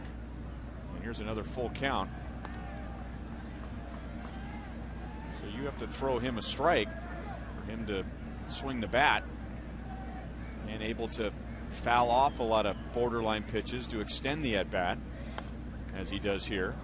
Right, his bat stays in the hitting zone a long time. We talked about that in the pregame show, and that you basically, the longer your bat stays in the hitting area, the better chance you got to hit the ball. And he's one of those hitters that bat stays in the zone a long time. Only Nick Swisher, the Yankees, sees more pitches on average per plate appearance.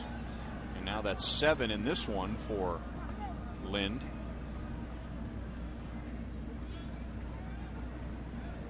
One of the reasons why he's batting .342.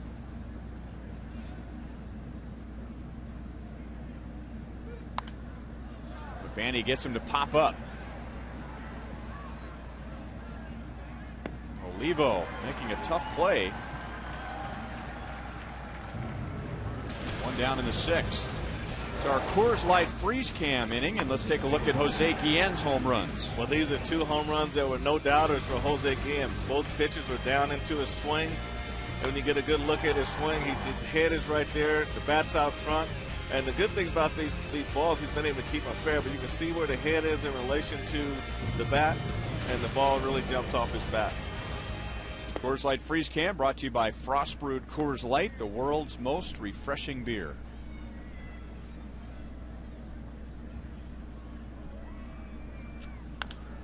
Now Scott Rowland with a bouncer to Tien. So Rowland is 0 for 3, 2 down in the 6th inning. Tonight's copyrighted telecast is presented by the authority of the Kansas City Royals. May not be reproduced or retransmitted in any form, and the accounts and descriptions of this game may not be disseminated without the express written consent of the Kansas City Royals Baseball Corporation. Ryan Lefevre with Frank White, Joel Goldberg, producer Kevin Shank, director Steve Kurtenbach.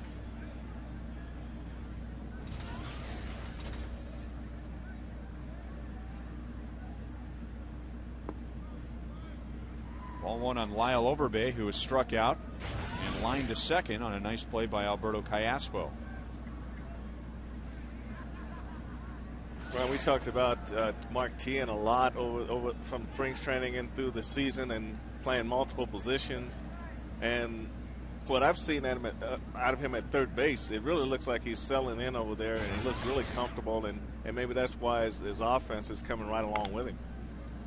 Well, I learned that from you last year, that even though the good hitters are able to separate offense and defense, if you're at a position which requires a lot of thinking, you're still going to have that swimming around in your head even when you're at the plate.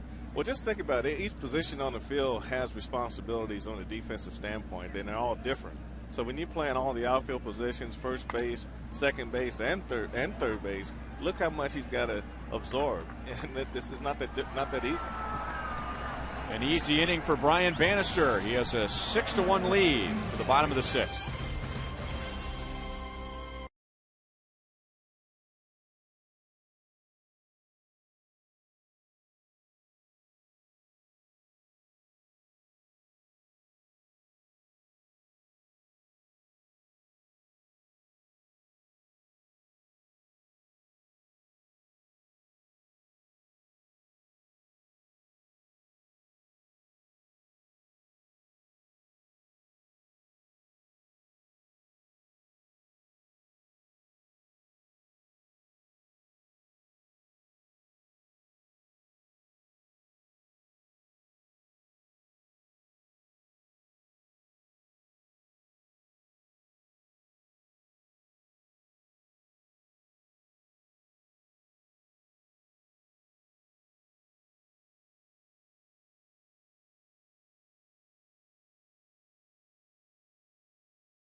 Slam inning, and our contestant is Barbara LeMaster from Odessa, Missouri. If a Royal hit a home run in this inning, Barbara will win $1,900. But if the Royals hit a grand slam out of the park, Barber will win $25 grand from Sonic and the Kansas City Royals. Baseball Corporation.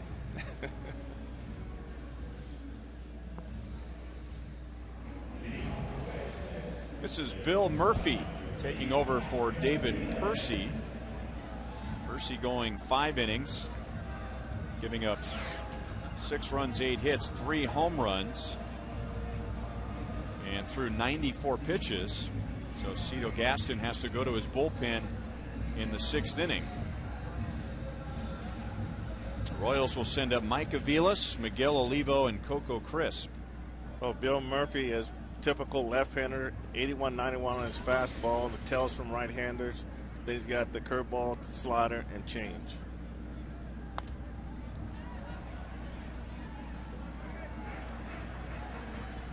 Mike Aviles struck out in the 2nd inning, then singled after being down in the count 0-2, and scored on Olivo's 3-run home run. Talk about the little things that give a struggling hitter a lift. Obviously a base hit, but getting a base hit when you're down in the count 0-2 and just kind of hanging in there. Yeah, down in the count, runner on base, that makes it huge, and hopefully that'll be the one to get Mike going.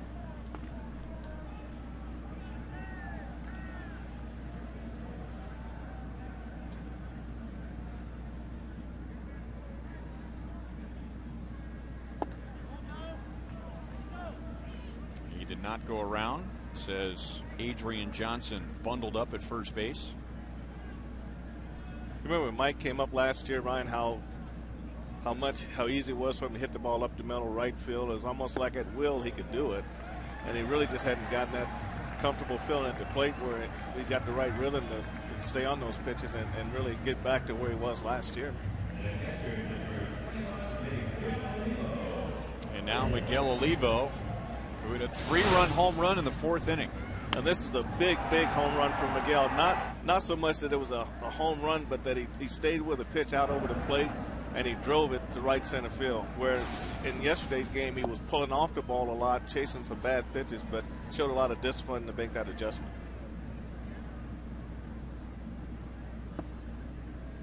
Mike Aviles made a prediction, and I told him I wouldn't repeat it on the air unless the Royals had a good night. But he predicted the Royals would score some runs, and he thought it was because of the rain, and that every now and then just breaking up the routine of batting practice. And batting practice can be a long process, and you're on the field a long time as it is during the game. But some of those games when you just take a few swings in the cage where you can't see the flight of the ball, just get your swing going, just take a step back. At least in his mind, those are days when guys just kind of relax and have big games, and the Royals with 6 runs, 8 hits, and 3 home runs. Well, a lot of times, Ryan, what'll happen is these guys come to the park early, and they'll go in the cage, and they'll do their soft toss, and they'll do their flips, and they'll hit off the tee, and then they'll go through batting practice. Then a lot of them will go back in the cage and redo that process again. So they have over 100 swings sometimes before the game starts. So now you get down to that 3rd at bat in the game, and now you're trying to feel it. And then your bat feels a little heavier the last 2 at bats. So I understand what he's talking about. Sometimes it's good to just show up and play.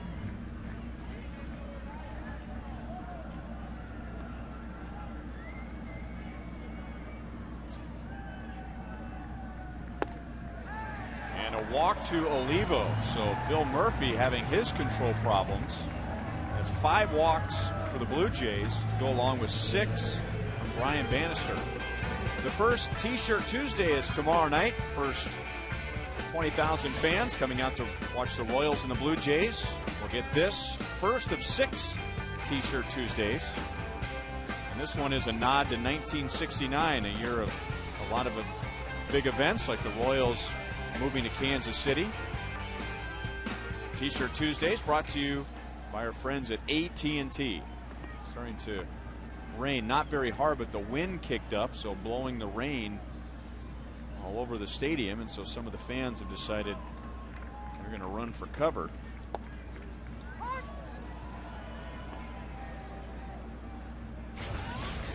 Oh, and 1 on Coco Crisp. He is 0 for 3.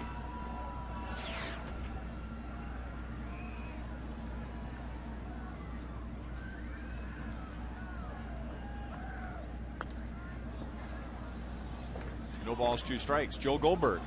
Well, 5 walks drawn tonight. They had 11 over the last 2 games. One of them was 6, one of them was 5. I was looking at the numbers, guys, because you hear about patience all the time, and it's one thing to be patient. Oh, they had all those walks, but they only scored 2 runs or less in each of those games. That only happened 5 times last year. 5 or more walks, 2 or less runs. So far, it's happened 3 times already this year.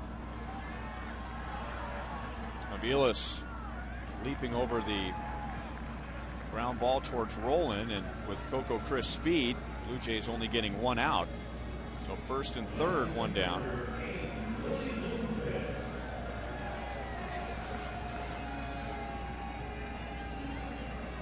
That took a lot of concentration on Roland's part. That ball is about as close to Michael Aviles being hit as it can get, and have that concentration and still be able to make that play to second base. That was a nice play by Scott Roland.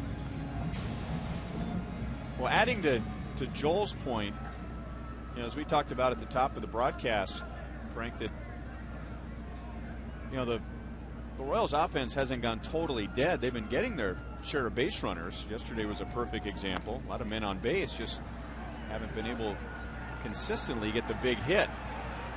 Here comes Aviles to the plate, and Rio's throw is up the line. Royals lead 7-1.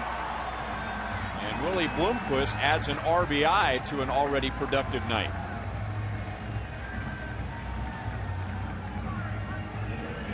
Tonight, the Royals are getting the runners home. Well, this is the kind of game the Royals needed, and hopefully this will get them going the right direction. Arias does a great job of getting behind the ball. He's got a very good arm. And Mike did a good job maneuvering around Rojas on the third baseline. That could have been ugly, to catch it going up the line to take a throw and run into the base runner. But Mike did a great job getting around him.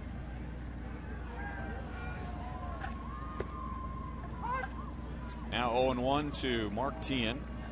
0 for 3, a tough luck. 0 for 3. He's grounded into a double play. Hit that one right on the nose and then lined out. Both of those balls hit to the second baseman, Aaron Hill. 1-1. Teahen has hit in 7 straight coming in tonight.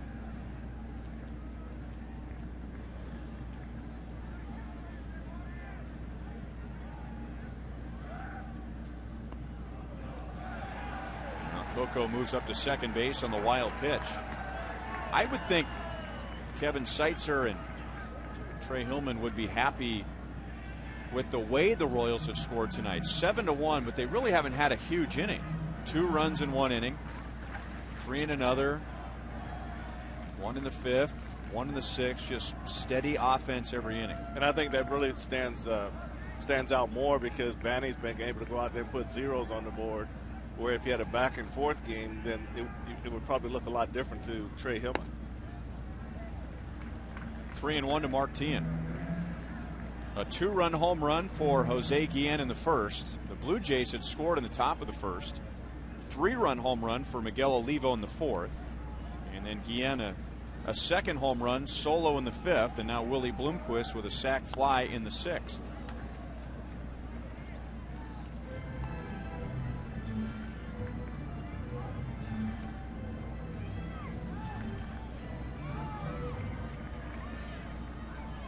Guillen waits on deck.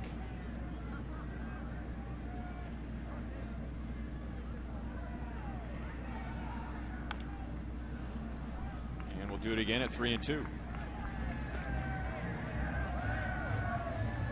Our next Royals broadcast in high definition is coming up tomorrow night with Gil Mesh on the mound against Scott Richmond. Royals in HD, brought to you by Time Warner Cable, where HD is free with digital cable.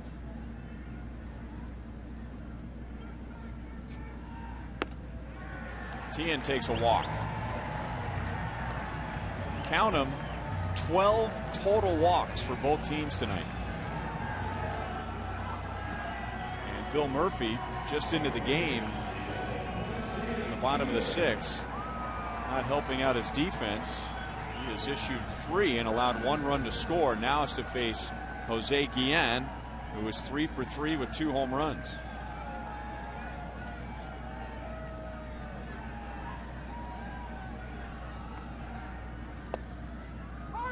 That's about the best place to pitch him tonight. I think so. Anything down middle end is pretty dangerous pitch tonight to Jose Guillen. You know, Willie Bloomquist is coming to the game and kind of giving the Royals a spark. You know, he walked, stole a base. He got a sac fly, scored a run. I mean, he's just you always need someone like that in your lineup to kind of give you a boost. We talked about stealing the base against a left-hander. He did that, and then Jose Guillen with the 2 big home runs.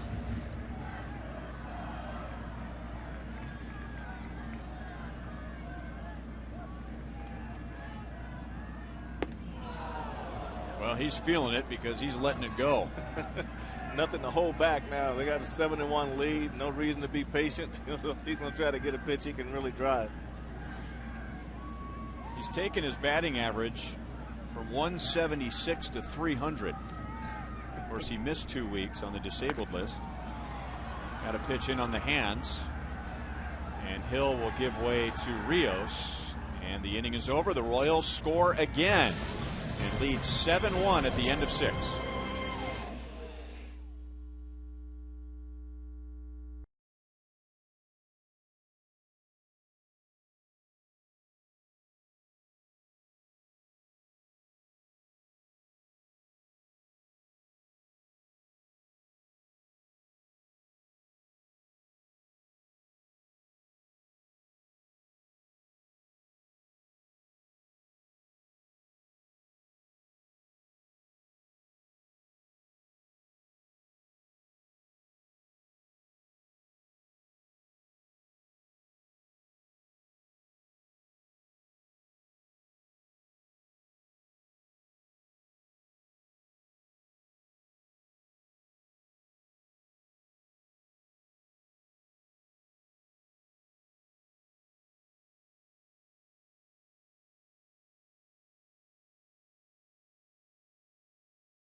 Got it in the first inning, a 2-run home run from Jose Guillen. Brian Bannister has allowed just 1 hit through 6 innings. And then more power. Alberto Callaspo has extended his hitting streak to 10 games. Miguel Olivo getting a big hug for a 3-run home run. And Jose Guillen hitting his 2nd home run of the game. And he and the rest of the Royals smiling in the dugout with a 6-run lead on to the 7th inning. Here's what Brian Bannister has done in his 2 starts this year against the Indians and the Blue Jays. 1 earned run in 12 innings, allowing just 5 hits. 1 hit tonight, although that's a bit deceiving because he's had to deal with 7 base runners. He's walked 6, but when he's needed to make a big pitch, he's found it.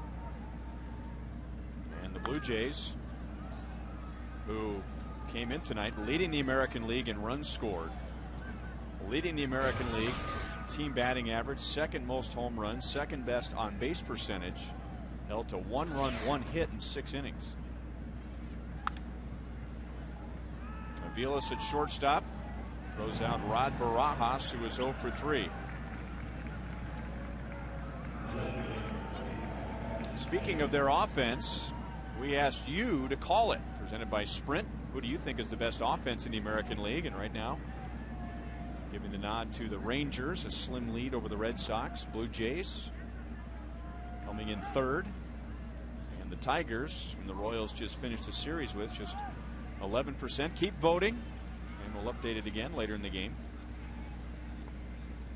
Brian, you can almost classify this outing by Bannister as tenacious because, you know, you survive the walks and all of a sudden you just start making the pitches that you need to make. You put zeros on the board. You give your offense a chance to do some damage, and everything sort of went totally to script tonight. 1 ball, 1 strike. But you always have to be tenacious to survive what he was able to survive early in the game with all the walks.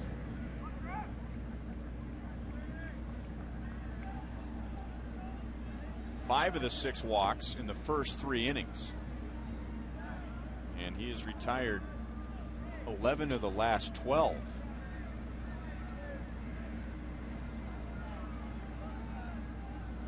Travis Snyder is lined to third, grounded out to second base.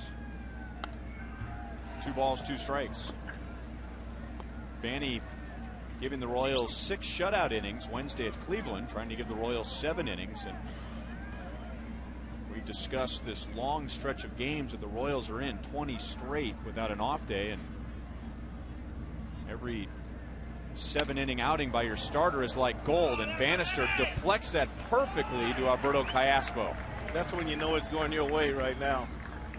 And you know he really prides himself on trying to field the ball back through the mound. Sometimes you rather have them let the ball go, but it's more of an instinctive play. And being a line drive, Banny attacked the line drive. That's pretty good. But he deflected it right to Alberto, and he did a great job. 8, 9 out of 10 times when the pitcher deflects the ball, it usually results in a hit. Well, that's true, and he got lucky right there. And a good thing too, you know, you end up out of your pitching motion. The ball's on that side where you finish, and it makes it a lot easier. Ball is back to his backside, the third base side. He probably won't have a chance to get a glove on that ball. 1-1 to Marco Scutaro. He scored the Blue Jays run back in the top of the first inning. Toronto led 1-0, so the Royals have scored 7 runs, 7 unanswered runs.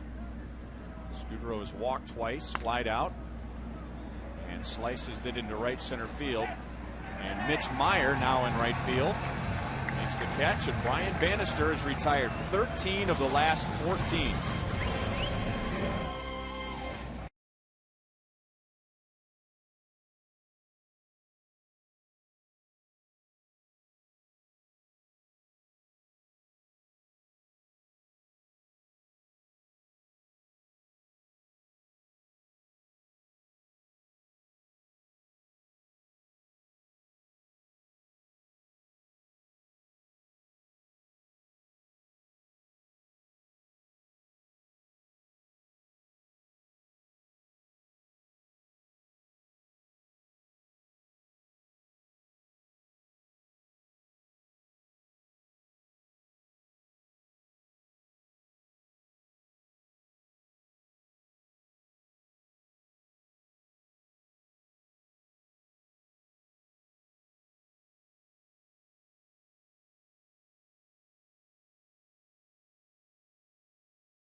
Brian Bannister, he's allowed just 1 hit, and now the Firestone in-game box score will show you what the Royals have done at the plate tonight.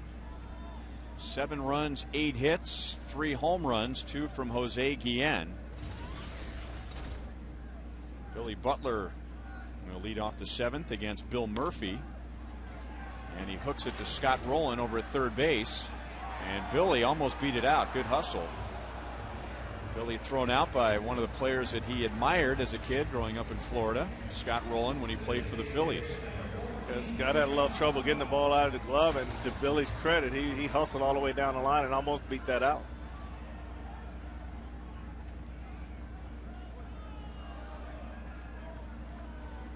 And now John Buck, 2 ground balls to short and a strikeout, and Buck would like to snap an 0 for 11 right here.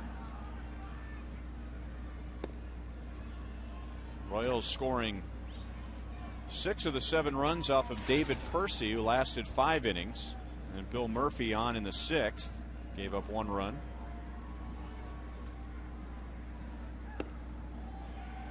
Jose Guillen has homered twice. He has 3 RBIs. Miguel Olivo has 3 RBIs on 1 swing, his 2nd home run of the year. And Willie Bloomquist has driven in a run with a sacrifice fly.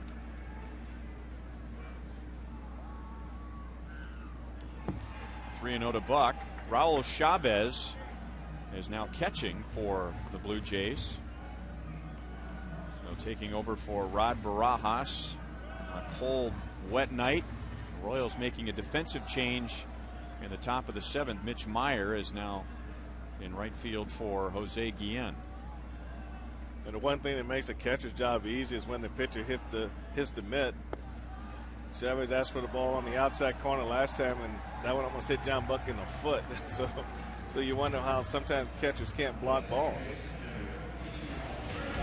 Panera takes us around the American League, where the Rangers have defeated the Orioles. Texas 1 game under 500. Red Sox have won 11 in a row, beating the Indians. Tigers over the Yankees. CC Sabathia drops to 1 and 2. And the Yankees fall below 500. Rays leading the Twins. 22 RBIs for Carlos Pena. He has 8 home runs already this year. And the Mariners and the White Sox dealing with the rain that hit Kansas City last night. Nice scoop by Overbay over at first base. 1-6-3 double play to get Buck and Cayaspo. Royals by 6 at the end of 7.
Somebody else. Brian Bannister is out after 7 innings, giving up just 1 hit and 1 run. He did walk 6, but able to navigate around that.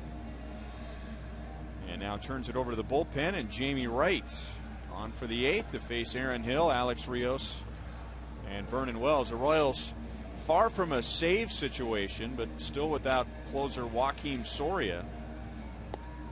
But if guys like Juan Cruz and Kyle Farnsworth and Ron Mayhay are candidates to pitch the 9th, Jamie Wright might be seeing some setup opportunities. Well, that'd be good for him because he has that sinker and keep the ball in the ballpark. So it was a close game.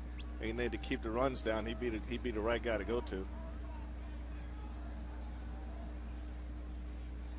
There's Joaquim, who has played light catch the last couple of days.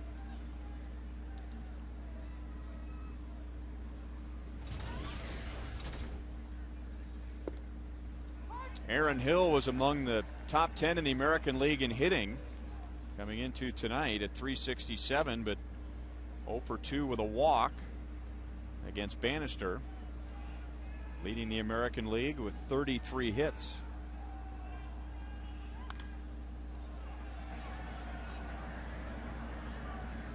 No balls, 2 strikes. You'd take a look at his stance, Ryan, and a lot of hitters are really using that open stance in their pre-pitch, but the ones that close up usually have more success than the ones that don't close up. And Aaron Hill does a good job of getting his hips closed and getting back on the target. Into right center field. Here comes Meyer making the catch. Aaron Hill is 0 for 3.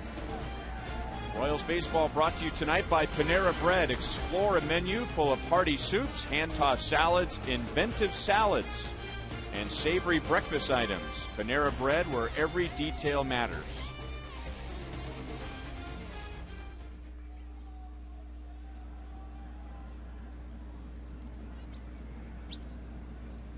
Alex Rios walked twice, flied out against Brian Bannister. Now grounds right to Cayaspo. 2 down in the 8th inning.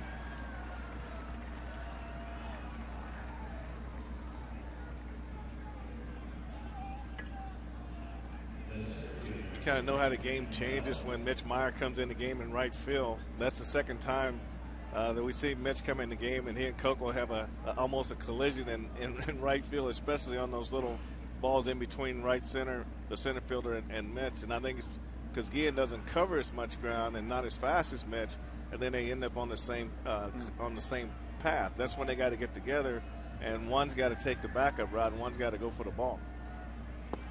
You have a couple of center fielders out there. Meyer was playing in center when he was called up from AAA Omaha. Right, you take a look at it right here. Both of them are on the same line, and then Coco looks at the last minute and sees Meyer.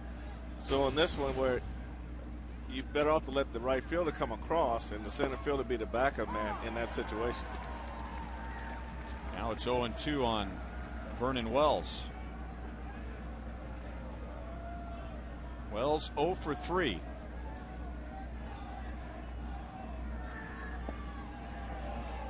One ball, 2 strikes.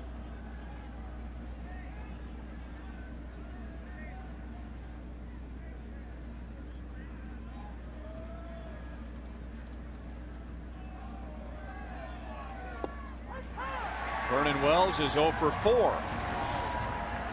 Scoreless inning for Jamie Wright.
Bottom of the 8th inning.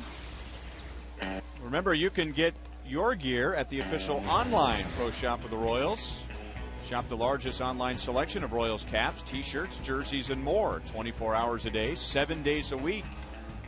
Get your gear straight from the source, the Royals.com pro shop.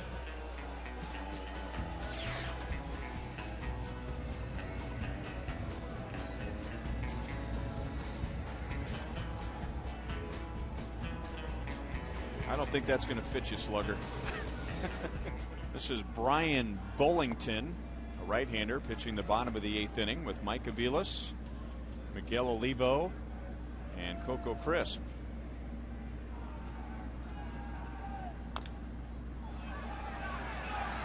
Chavez taking charge. Nice throw down to first base. And he had to deal with the wet baseball. Well, he does. Bullington's a single ball pitcher, and Mike just beat that ball right down in the wet ground. It didn't roll out there very far at all. But Chavez did an outstanding job getting Bullington out of the way so he can make that play.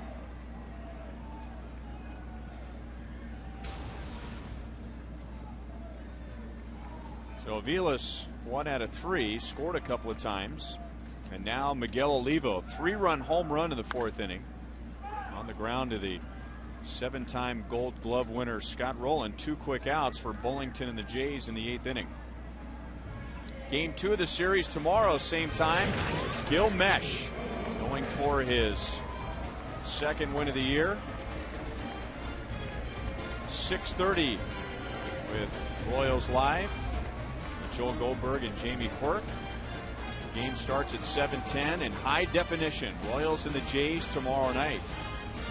Remember, there was some controversy after Gil Mesh signed with the Royals a couple of years ago. Blue Jays general manager J.P. Ricciardi taking a shot at Gil and the Royals and saying to the effect, well, if he's going to sign with those guys, then obviously that's not somebody that we want. Wow.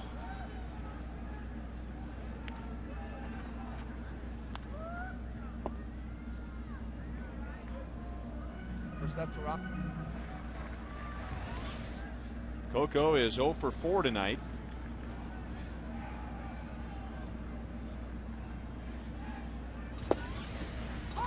Two balls, 1 strike.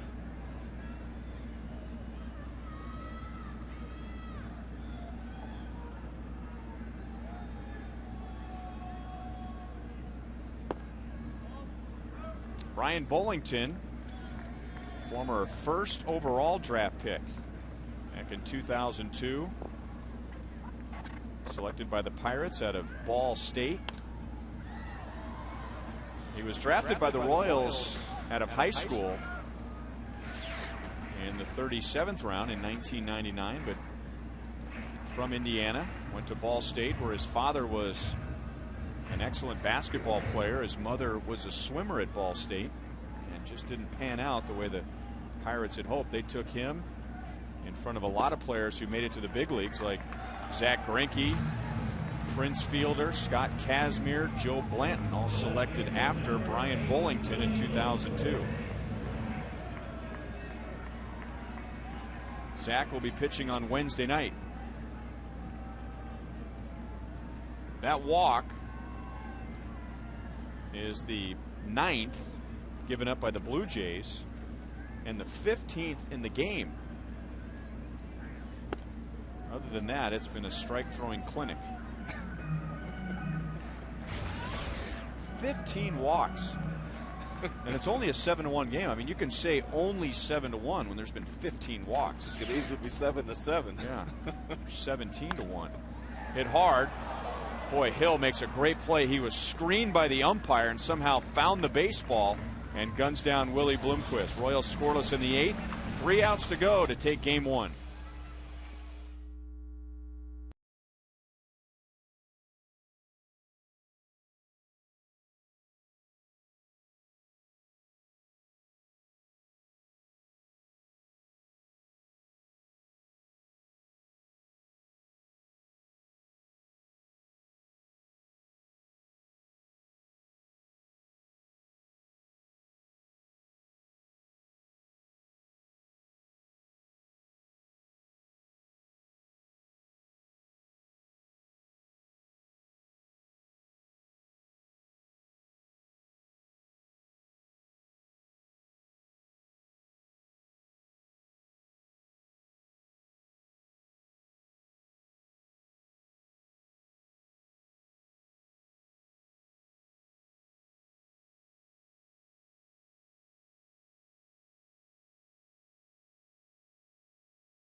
3 outs away from taking game 1. And then after the game, Boulevard Royals Live with Joel Goldberg and Jamie Quirk. They'll be out at Rivals Sports Bar in right field, talking about Jose Guillen and his night. Miguel Olivo also has a 3-run home run for the Royals. Brian Bannister, 7 great innings. And now Kyle Farnsworth trying to nail down the last 3 outs. He'll get the middle of the Blue Jays order, beginning with Adam Lind, who back in the top of the first inning gave the Blue Jays a 1-0 lead, driving home Marco Scutaro with 2 outs. But since then, a long string of zeros. Farnsworth's ahead 0-2. Well, that's a good night for Kyle to get some work too, and then continue to work on some of the things that he and pitching coach Bob McClure been working on. That's landing not on his heel, but and also developing a more of a straight path to the catcher, and that'll in itself will keep the ball down. The first 2 pitches was outstanding pitches from Kyle.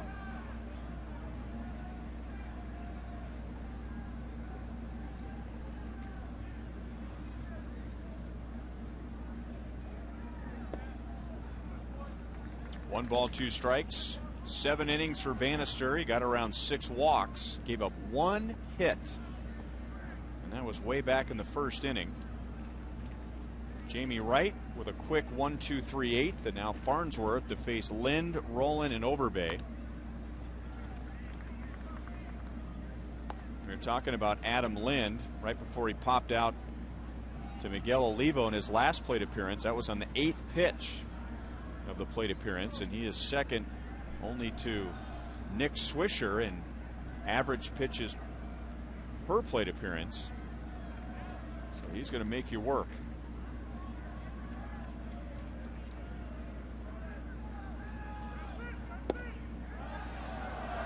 2-2. It's one of those guys you want at the plate in the 9th inning. You need a man on base, and your closer comes out, and your closer, a lot of times those power closers don't have that great command right away. So he'd be the type of player you want at the plate at that time. Hit hard to right field, but right at Mitch Meyer. So some good fortune there for Farnsworth and the Royals. And if you go back to how Brian Bannister finished, Royals pitchers now have retired 17 of the last 18.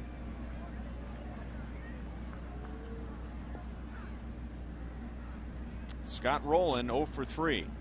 A couple of ground balls and a foul out.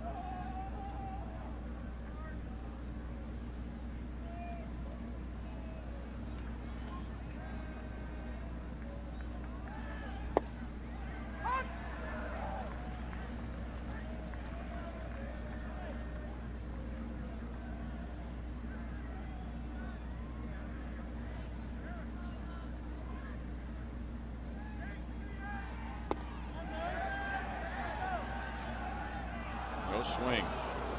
Before tonight, the Royals had scored 13 runs in their last 5 games, so less than 3 runs per game, getting 7 tonight.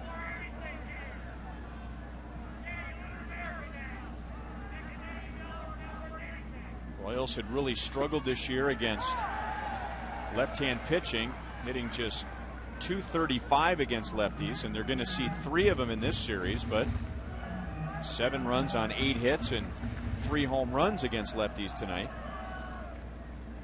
Well, that's why it's important that those right-handed bats get going to try to nullify some of the left-handers and take a little pressure off the left-handed hitters in the Royals lineup. 99 with that fastball. I said he's got a big arm. I mean, he can get it up there, and he's got that dynamite slider.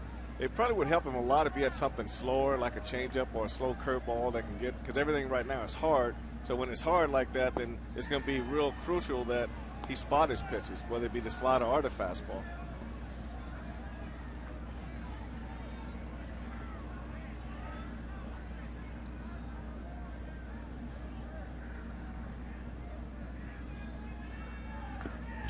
Just got a piece.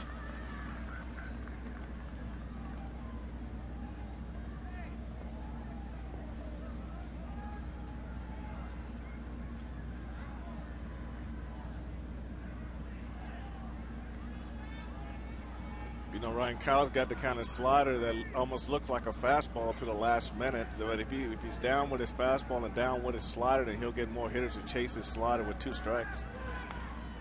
And again, just getting a piece of that slider. Because both pitches look alike. Nolan Ryan pitched like that for a while with a hard fastball, hard curveball. And the curveball is very rarely a strike, but you don't realize until the last minute that you've already checked your swing and your at bat is over. And that's why Kyle, if he can keep his fastball and his slider down in the same area, then those will work the same for him also. 99 miles an hour, and Rolen takes it into right field for a 1-out single.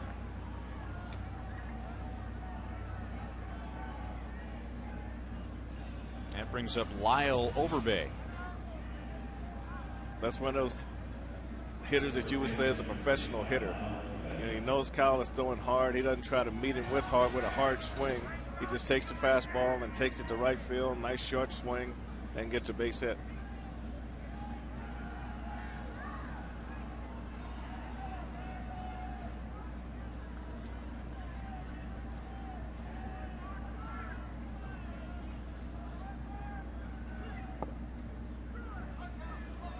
Lyle Overbay 0 for 3 tonight, and now 0 for his last 10.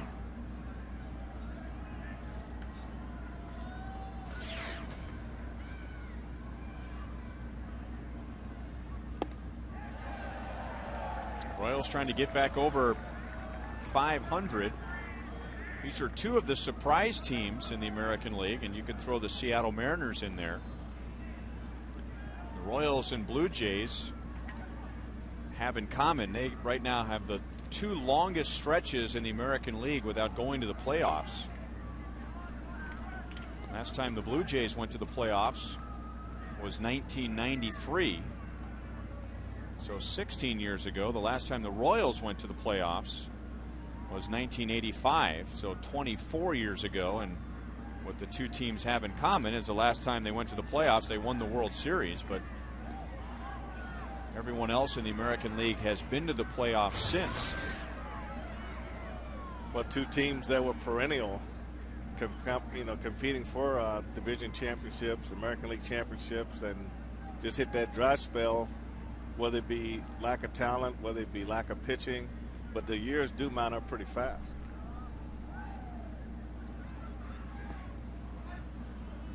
And 3 balls, 2 strikes on Overbay.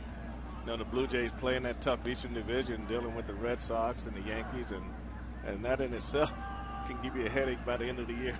Yeah, but I tell you, all that changed when the Tampa Bay Rays won the division. Now there are no excuses about the tough East. I mean, if they can win the division, and they have a great team, don't get me wrong, but that puts more pressure on Toronto and Baltimore. Oh, definitely. And Baltimore used to be one of those perennial teams at the top when I came in. Farnsworth gets the strikeout of Overbay.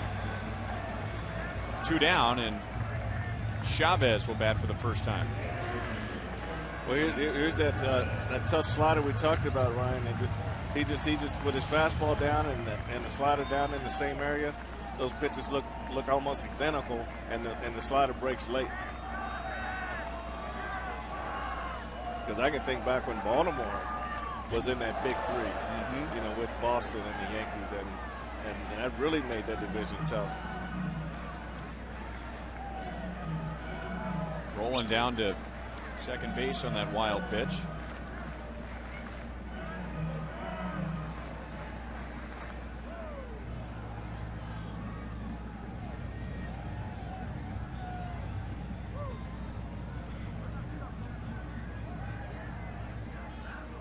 Toronto Blue Jays timed it perfectly when they were at their height. They're moving into brand new Sky Dome and drawing 4 million fans a year, 50-something thousand every single night. First ballpark ever with a retractable roof. Some calling it the 8th wonder. It was great to play there because the crowds were just learning about baseball, and then they had the experience of the exhibition stadium and the games that they had there, and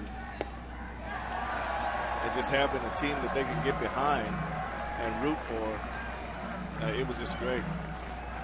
Did you play an uncomfortable game or two at Exhibition Stadium? A lot of uncomfortable games. that was probably one of the strangest football fields converted baseball that I've ever played in. Just the angles were bad. You know, they had a hump in, you know, where the crown comes off the field, and it would rain, and they put a tarp on the field, but the water would run down underneath the tarp. So the ground would be wet. Then around the base pits, you know, where we have dirt, you know, they had 2x4s that were covered with AstroTurf. So you always had to watch yourself there. Tough place to play. You fielded a very famous ground ball in Royals history at Old Exhibition Stadium. Popped up left side. Mark Teahan wants it. And the Royals take game one from the Blue Jays. 7-1, holding the Blue Jays to just one hit. So Brian Bannister, since